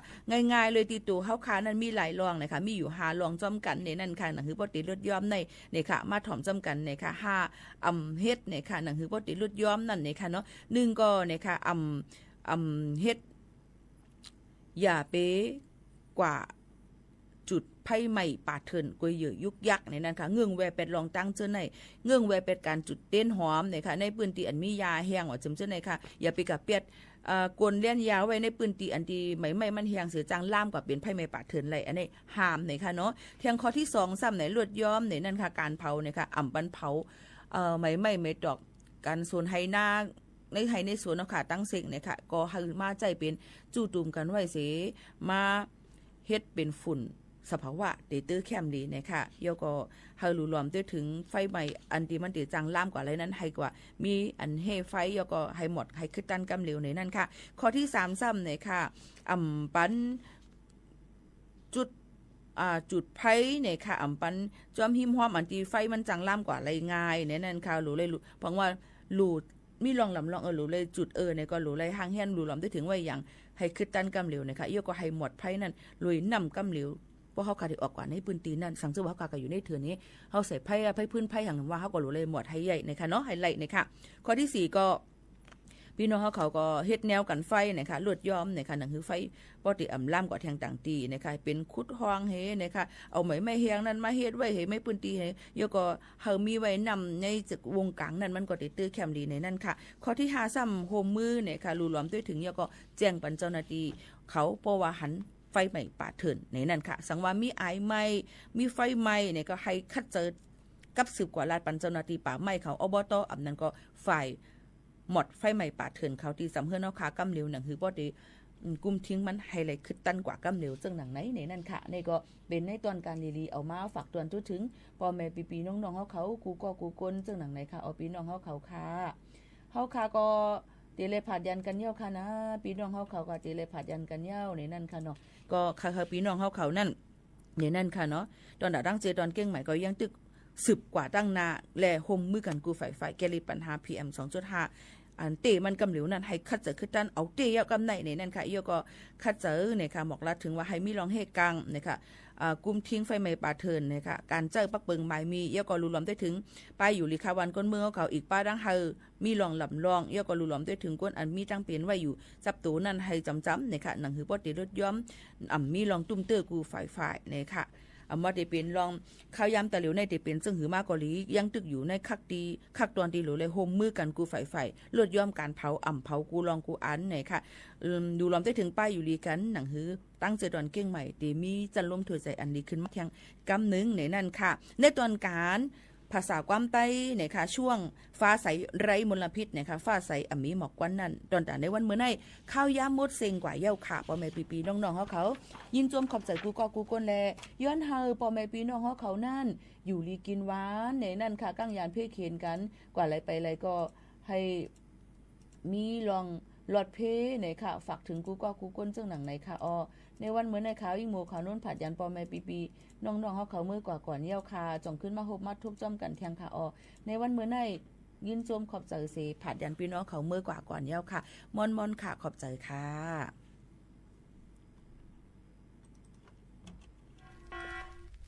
จ่องหู้คาหือป๊อดห่องจึงไทยพบทบยาปัญหาการเผาสูงแห้งเตอร์หรือเส10 ล้านไห้โคปักมัน90%ไผ่ไม่ป่าเถินนั่นลูกตีกัวเนาขาเผาหาตั้งกินตั้งย่ำอย่าในเถินและการเผาไหว้หรือเสเหตุการณ์ให้การสนว่าได้เป็นเพิงต้นเข่ากับอันผูกเลี้ยงตัวสัตว์นั่นในเยาค่ะเป็นปัญหาเฮ็ดให้เกิดหมอกควันกล้อง PM 2.5 เป็นเพเฮ็ดให้ตุ้มเตอถึงป้ายอยู่ลีเฮาค่ะอาสาเข้าคากอติปอดตุ้มเตอถึงตั้งเป็นปอดตั้งเป็นแก่นสาตั้งเป็นหัวใจและลูกไหวไหลในค่ะ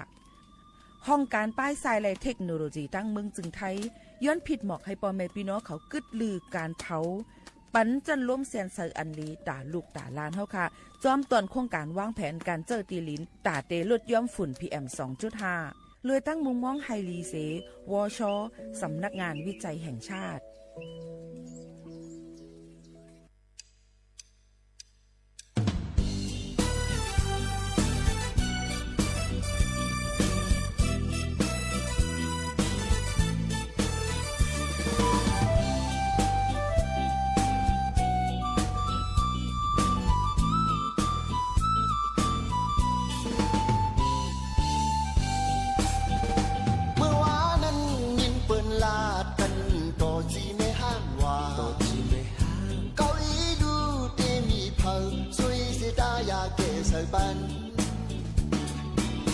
ลำลงลางเขาเมื่อยาเผาเอากินแต่งงต่อมังปอกเขาเอาการไฟหุ้มมังก็มันลักจีเมห้างตันวีโพ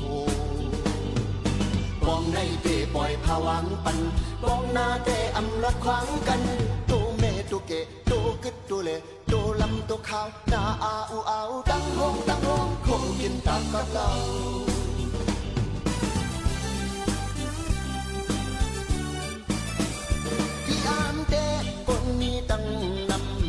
จีไม่ห้างว่าสั่งมาจีเบเฮินในมีก็ตายาเกสบันเมาเข้าสาวเข้าตามีตูนันอ่อนหาจีปัดลอเป็นพุงเป็นเกลูกหลางในวันที่ลูกปอดังเนตึนเดยยาจีนายเท่ารอจีคิงเท่าจีขี้ยารอจีขี้เหล้าล้อมพิจารณาว่าไปย้อนสังละก้นนักก้นลายเป็นจิตเป็นสายในเมือง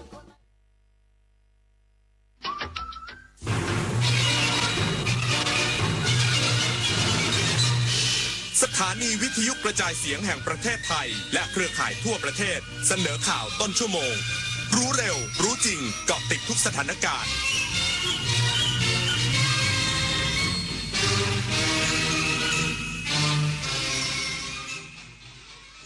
รับฟังข่าวต้นชั่วโมง 23 นาฬิกากับพิญญรุ่งสมัยเลขาธิการปปท.นำเสนอการสื่อสารเชิงรุกต้านการทุจริตสนับสนุนความเชื่อมั่นต่อภาพลักษณ์ของประเทศอีกสักครู่กลับมาติดตามรายละเอียดครับ ว่าด้วยเรื่องการใช้รถใช้ถนนที่หลายคนก็คงเคยเจออย่าขับรถเร็วเลยครับเวลาชนก็ชนแรงขับอยู่ดีๆก็ด้านมีรถคันอื่นขับปาดหน้าคิดดีไว้ครับดีที่ไม่ชนมีรถบีบแตรไล่บางทีผมก็อาจจะเกะกะจริงๆ บ่นได้แต่ก็ใจเย็นไว้ครับตรงไหนมีป้ายห้ามขับเร็วก็แค่ผ่อนคันเร่งรักษากฎจราจรปลอดภัยไว้ก่อน ความคิดดีจังหนูชอบ ผมก็ชอบนะ ป้าก็ชอบแม่ชอบจังขับรถมีน้ำใจรักษาวินัยจราจรใครๆก็ชอบ เธอวันหนึ่งเกษียณไปคิดบ้างไหมจะใช้ชีวิตยังไงยังเลยคิดว่าพอไม่ต้องทำงานก็คงสบายระวังเหงานะถ้าไม่มีเพื่อนไม่มีสังคมวันๆจะเงียบมากเลยนะจริงด้วยแล้วควรทำยังไงดีล่ะเริ่มตั้งแต่ตอนนี้เลยหาเพื่อนใหม่เข้าชมรมทำอาหารหรือนัดกันทำกิจกรรมจิตอาสาเพราะสังคมที่ดีเริ่มสร้างได้ตั้งแต่วันนี้เตรียมพร้อมสู่ชีวิตวัยเกษียณที่ไม่โดดเดี่ยวเพื่อนจะรีบไปไหนสตาร์ทรถทิ้งไว้ก่อนเดี๋ยวขึ้นไปเอาของบนออฟฟิศแป๊บนึงหยุดเลยสตาร์ทรถทิ้งไว้เปลืองน้ำมันนะแค่ไม่กี่นาทีเองพลังงานไม่หมดโลกมั้งคำว่าแค่แป๊บเดียวของทุกคนรวมกันหมายถึงพลังงานมหาศาลที่ถูกทิ้งไปเปล่าๆเลยนะจริงด้วยนึกว่าเรื่องเล็กแต่มันเรื่องใหญ่กว่าที่คิดอีกนะเนี่ยร่วมกันประหยัดพลังงานเพื่อประเทศชาติและโลกของเราภัยคุกคามข้ามแดนไม่หยุดอยู่แค่พรมแดนของประเทศทั้งอาชญากรรมไซเบอร์การลักลอบค้ามนุษย์และยาเสพติดประชาคมอาเซียนจึงร่วมมือกันอย่างใกล้ชิดแลกเปลี่ยนข้อมูลเสริมสร้างความมั่นคงและปกป้องประชาชนประเทศไทยพร้อมเป็นส่วนหนึ่งของพลังความร่วมมือในภูมิภาคอาเซียนอาเซียนเข้มแข็งร่วมแรงต้านภัยข้ามแดนเพื่อความปลอดภัยของประชาคมอาเซียนเลขาธิการปปท.นำเสนอการสื่อสารเชิงรุกต้านการทุจริตสนับสนุนความเชื่อมั่นต่อภาพลักษณ์ของประเทศนายภูมิวิสารเกษมสุขเลขาธิการคณะกรรมการป้องกันและปราบปรามการทุจริตในภาครัฐหรือปปท.เปิดเผยว่าความร่วมมือด้านการสื่อสารครั้งนี้เป็นก้าวสำคัญในการขับเคลื่อนการต่อต้านการทุจริตของประเทศตามนโยบายรัฐบาลที่มุ่งแก้ปัญหาคอร์รัปชันอย่างเป็นรูปธรรมพร้อมยกระดับดัชนีการรับรู้การทุจริตหรือ CPI และผลักดันไทยสู่การเป็นสมาชิกองค์การเพื่อความร่วมมือทางเศรษฐกิจและการพัฒนาหรือ OECD และที่ผ่านมาหน่วยงานภาครัฐได้ดำเนินมาตรการอย่างต่อเนื่องแต่หากประชาชนไม่รับรู้ความสำเร็จก็อาจไม่เกิดผลเต็มที่จึงต้องเน้นการสื่อสารเชิงรุกมากขึ้นโดยร่วมมือกับกรมประชาสัมพันธ์ในการกระจายข้อมูลอย่างทั่วถึงทางนี้เลขาธิการปปท.ระบุว่าคณะรัฐมนตรีมอบหมายให้สำนักงานปปท.เป็นหน่วยงานกลางขับเคลื่อนนโยบายพร้อมกำหนดตัวชี้วัดและแผนงานให้ชัดเจนโดยเชื่อว่าจะช่วยสร้างความเชื่อมั่นแก่ประชาชนและนักลงทุนในระยะยาวดลนภาสุภารสมบัติรายงานกองทัพภาคที่ 3ฝึกซ้อมปฏิบัติการชุดแพทย์เผชิญเหตุส่งกลับผู้ป่วยทางอากาศยานพลโทวรเทพบุญญาแม่ทัพภาคที่ 3เป็นประธานในการฝึกซ้อมปฏิบัติการชุดแพทย์เผชิญเหตุเคลื่อนที่ร่วมกับการส่งกลับผู้ป่วยทางอากาศยานณหน่วยบินทหารบกยุทธวิธีที่ 3ค่ายสมเด็จพระเอกาทศรสอำเภอเมืองพิษณุโลกเพื่อเพิ่มขีดความสามารถในการช่วยเหลือประชาชนในสถานการณ์ฉุกเฉินตามนโยบายของผู้บัญชาการทหารบกที่มุ่งเน้นการนำยุทโธปกรณ์ของกองทัพบกมาใช้ให้เกิดประโยชน์สูงสุดการฝึกซ้อมประกอบด้วยการสาธิตและฝึกปฏิบัติในสถานการณ์เสมือนจริงครอบคลุมตั้งแต่การเคลื่อนย้ายผู้ป่วยจากโรงพยาบาลสนามระดับ1ไปยังโรงพยาบาลเขตหลังด้วยอากาศยานเฮลิคอปเตอร์แบบฮท212โดยชุดปฏิบัติการสกายด็อกเตอร์จากโรงพยาบาลค่ายสมเด็จพระนเรศวรมหาราชนอกจากนี้ยังมีการฝึกปฏิบัติการร่วมระหว่างหน่วยแพทย์ทหารและหน่วยแพทย์พลเรือนได้แก่โรงพยาบาลกองทัพบกในพื้นที่กองทัพภาคที่3โรงพยาบาลพุทธชินราชและโรงพยาบาลพิษณุเวชรวมทั้งสิ้น15เที่ยวบินเพื่อให้เกิดความชำนาญความคล่องตัวในการช่วยเหลือประชาชนได้อย่างมีประสิทธิภาพในทุกมิติภัทราธรรมา สวท พิษณุโลกรายงานสำนักงานคณะกรรมการการศึกษาขั้นพื้นฐานร่วมกับภาคเอกชนจัดการแข่งขัน AI Hackathon เปิดเวทีเยาวชนสร้างนวัตกรรมแก้ปัญหาชุมชนด้วยปัญญาประดิษฐ์นายสมคิดจริยานุวัฒน์รองผู้อำนวยการสำนักเทคโนโลยีเพื่อการเรียนการสอนเป็นประธานในพิธีเปิดการแข่งขันการใช้ปัญญาประดิษฐ์ภายใต้หัวข้อ My Future Community ชุมชนแห่งอนาคตเพื่อยกระดับทักษะดิจิทัลและเตรียมความพร้อมเยาวชนสู่สังคม AI โดยสำนักงานคณะกรรมการการศึกษาขั้นพื้นฐานร่วมกับบริษัท Microsoft ประเทศไทยจำกัดส่งเสริมให้นักเรียนระดับมัธยมศึกษาตอนปลายใช้เทคโนโลยี AI สร้างสรรค์นวัตกรรมผ่านแพลตฟอร์ม NDPL ควบคู่กับการพัฒนาทักษะการคิดเชิงออกแบบการทำงานเป็นทีมและการประยุกต์ใช้เทคโนโลยีเพื่อแก้ไขปัญหาในชุมชนอย่างเป็นระบบโดยมีนักเรียนส่งผลงานเข้าร่วมทั้งสิ้น228ทีมจาก122โรงเรียนทั่วประเทศเพื่อชิงทุนการศึกษามูลค่ารวมกว่า 150,000 บาทพร้อมโล่รางวัลและเกียรติบัตรทั้งนี้ผลการแข่งขันรางวัลชนะเลิศได้แก่ทีมตาสาระอิสาระโอจากโรงเรียนเบญจมาราชูทิศจังหวัดจันทบุรีด้วยผลงานรับเบอร์การ์ด AI นวัตกรรมช่วยเพิ่มผลผลิตและลดต้นทุนในชุมชนสวนยางพาราจิรวรรณช่วยเท้ารายงานน้ำมันทุกหยดมีค่ารู้ใช้รู้รักษาวันข้างหน้าไม่ขาดแคลนจบข่าวพิญญรุ่งสมัยอ่านรับฟังข่าวครั้งต่อไปเวลา 6 นาฬิกาติดตามข่าวที่นำเสนอไปแล้วได้ที่ www.thainews.prd.go.th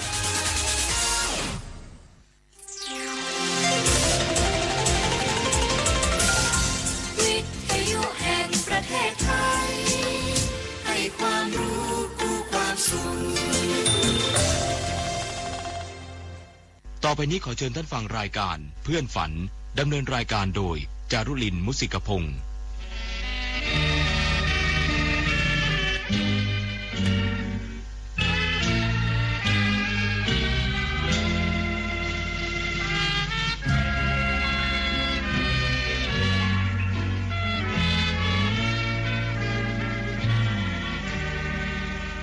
อยากมีเพื่อนร่วมฝันในวันนี้วันที่มีเสียงเพลงบรรเลงวอนเดี๋ยวออดอ่อนเดี๋ยวเรื่องรื่นแสนชื่นบานเดี๋ยวสับสานเดี๋ยวโศกซึ้งตรึงอาทัย ชั่วโมงที่2ของเพื่อนฝันวันอังคารที่ 21 เมษายน 2569 ผู้ควบคุมเสียงยังคงเป็นอุเทนพรหมพันใจเพลงแรกคือเพลงแหลมทองถิ่นไทยคุณรุ่งฤดีแพ่งผ่องใสศิลปินแห่งชาติขับร้องนะคะเป็นผลงานของ10 เอกพรเลิศสารานิยคุณ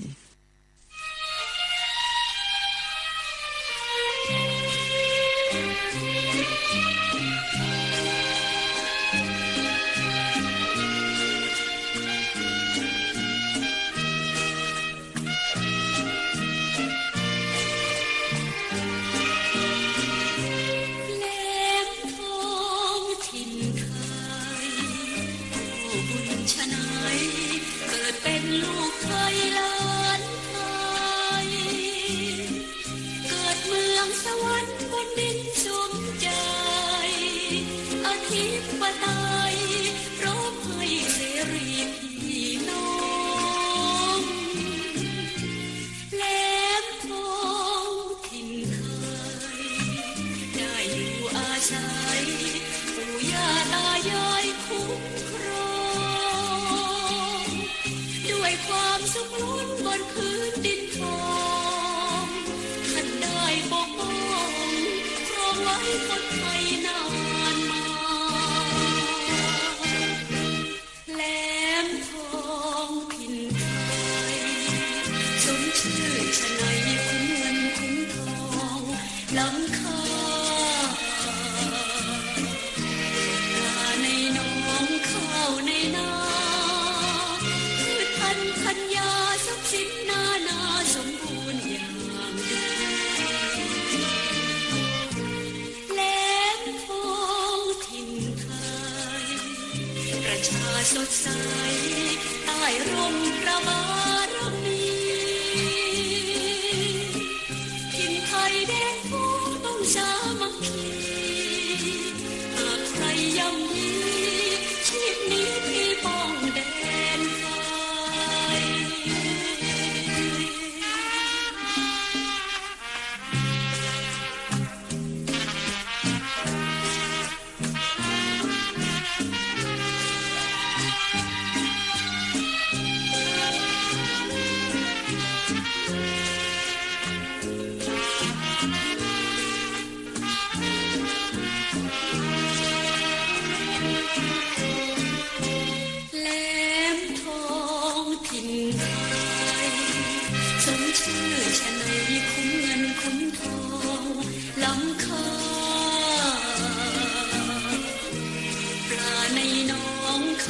ในนาพืชพันธุ์ธัญญาทรัพย์สินนานาสมบูรณ์อย่างดีแหลมทองถิ่นไทยประชาสดใสใต้ร่มพระบารมีถิ่นไทยแดนทุ่งต้องสามัคคีหากใครย่ำยีชีพนี้ไปป้องแดนไทย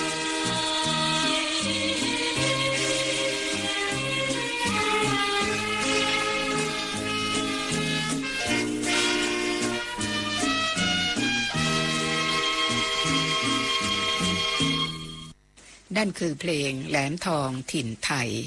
คุณรุ่งฤดีแพ่งผ่องใสศิลปินแห่งชาติขับร้องค่ะ10 เอกพรเลิศสาราเนียคุณเป็นผู้แต่งส่วนเพลงที่พลตรีลวิจิตรวาทการแต่งสำหรับละครเรื่องอนุภาพแห่งความรักปี 2499 เพลงค้างแรมในป่านั้นคุณนภาหวังในธรรมขับร้องนำ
คุณภาหวังในธรรมจบเพลงค้างแรมในป่า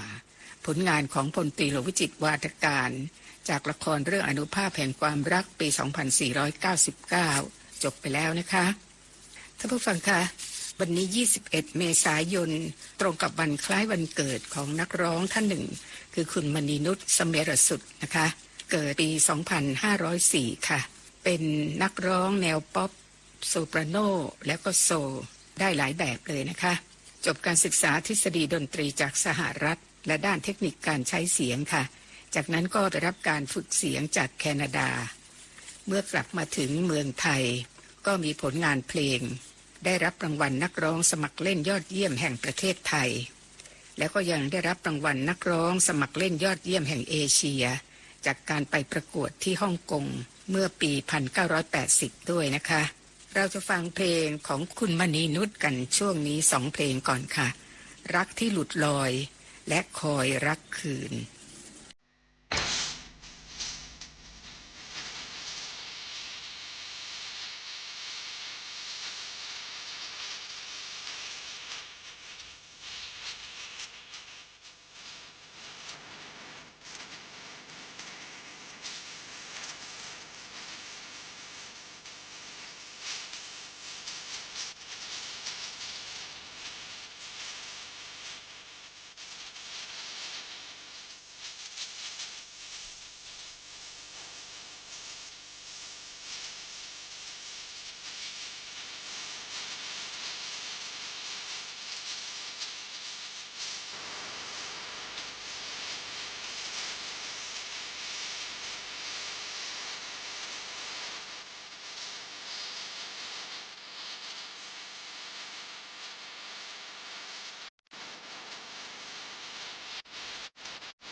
2 เพลงที่จบไปนั้น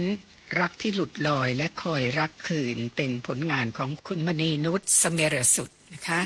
อีก3 เพลงต่อกันเลยค่ะโลกของฉันยิ่งรักยิ่งโง่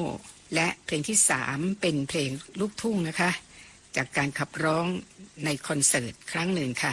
คือเพลงมันบ่แน่หรอกนาย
คนต้องดิ้นรนไปหยุด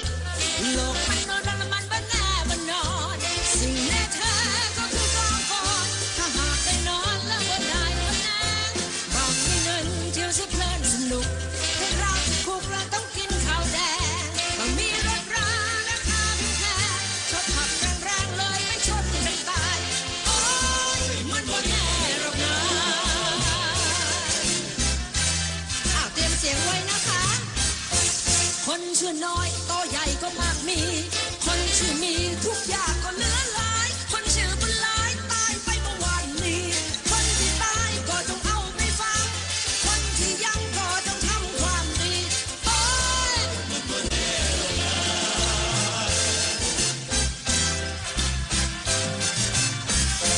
เกิดเป็นคนมันก็สูงก็ต่ำบางก็ดำได้เมียขาวก็มีถ้ามีเงินทองรับรองว่าดีจะชั่วจะดีมีแต่คนนับถือได้ในงานทุกยามอยู่สุขก่อนทุกข์เข้ามาลูกคือแต่พอได้ตายสามไว้ก็พ้นมือเมื่อเรานั้นเรือบ่หูสิเป็นเมียใคร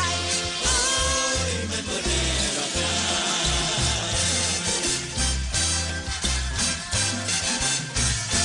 คนชื่อน้อยตัวใหญ่ก็มากมี คนชื่อมีทุกอย่างก็เหลือหลาย คนชื่อบุญหลายตายไปเมื่อวานนี้ คนที่ตายก็จงเอาไปฟัง คนที่ยังก็จงทำความดี โอ้ยมันก็แน่หรอกนะ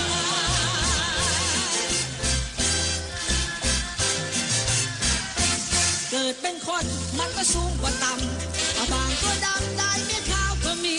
ถ้ามีเงินทองรับรองว่าดีจะชั่วจะดีมีแต่คนนับถือ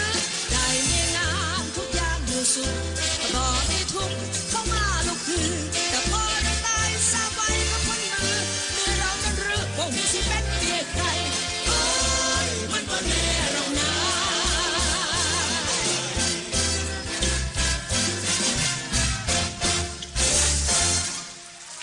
นั่นคือผลงานเพลงของคุณมณีนุชเสเมรสุดนะคะ ซึ่งเธอมีผลงานบันทึกแผ่นเสียงเอาไว้ไม่น้อยเหมือนกัน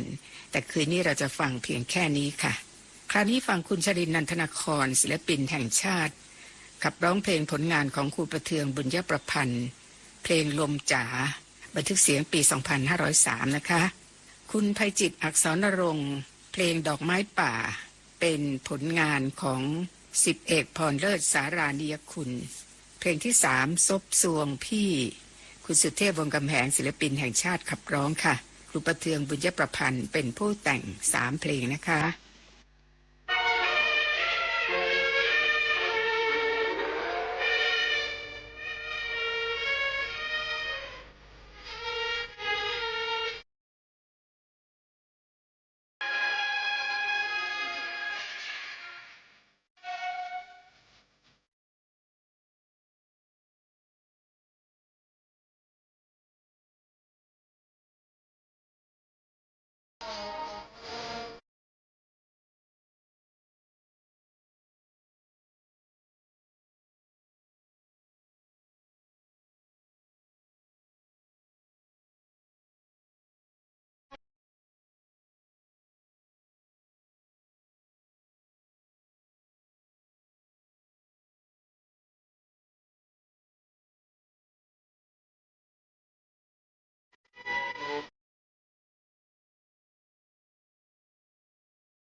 Thank you.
คราวนี้ฟังคุณนฤทธิ์นารี ผลงานของครูสไลไกรเลิศเพลงเสียแรงรักคุณนฤทธิ์บันทึกเสียงเมื่อปี 2498 ต่อด้วยเสียงคุณรวงทองทองรั่นทมศิลปินแห่งชาติค่ะเสียแรงคุณเกษมชื่นประดิษฐ์แต่งคำร้องทำนองเป็นของครูสมานกาญจนพลินศิลปินแห่งชาติเพลงที่3เสียดายคุณสุเทพวงศ์กำแหงศิลปินแห่งชาติขับร้องผลงานของคุณจงรักจันคณาค่ะ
ฝันเสียแรงรำพันมัวพร่ำหาคอยวันคืนชื่นอุราเสียแรงคอยหาจนอกตรมเสียแล้วเสียสิ้นเสียแรงหัวเฝ้าทวินสิ้นไปสลายเป็นลมเสียแรงรักจนไงงมเสียแรงหลงลมมัวเมาเสียแรงให้เขาชมเชยเฝ้าละเมอคอยฝันเสียแรงรำพันมัวพร่ำหาคอยวันคืนชื่นอุราเสียแรงคอยหาจนอกตรมเสียแล้วเสียสิ้นเสียแรงมัวเฝ้าทวินสิ้นไปสลายเป็นลมเสียแรงรักจนไงงมเสียแรงหลงลมมัวเมาเสียแรงให้เขาชมเช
รายการเพื่อนฝันในคืนนี้จะจากกันด้วย2เพลงต่อไปนี้นะคะ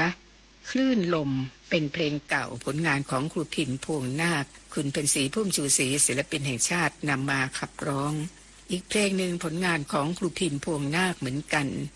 คุณณัฐวรรณเมฆใหญ่สุวรรณปิยศิริศิลปินแห่งชาติขับร้องคือเพลงคืนที่เธอจาก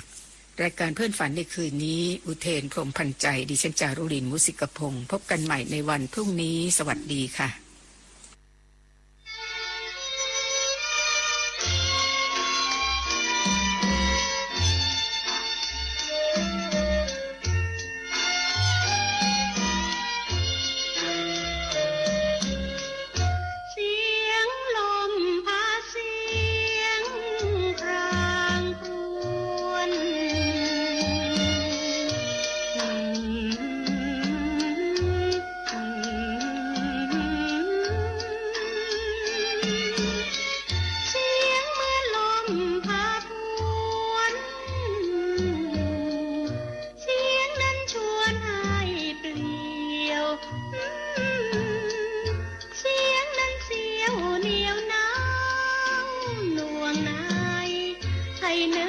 ลัยและใจห่วงใครจะลวงมาแลเห็น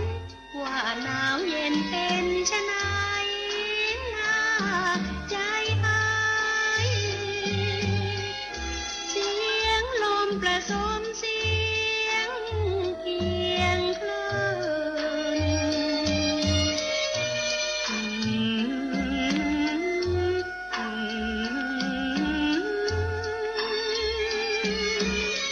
เสียงโครมคลื่นคลื่นกระจายกระจายกระจัดเสียงซัดซัดซาอีสาซัดซัดซาเสียงนั้นพาใจหายห่วงนักให้นึกถึงรักที่หนักอกใครจะยกจะรื้อถอนใครจะพรให้รัก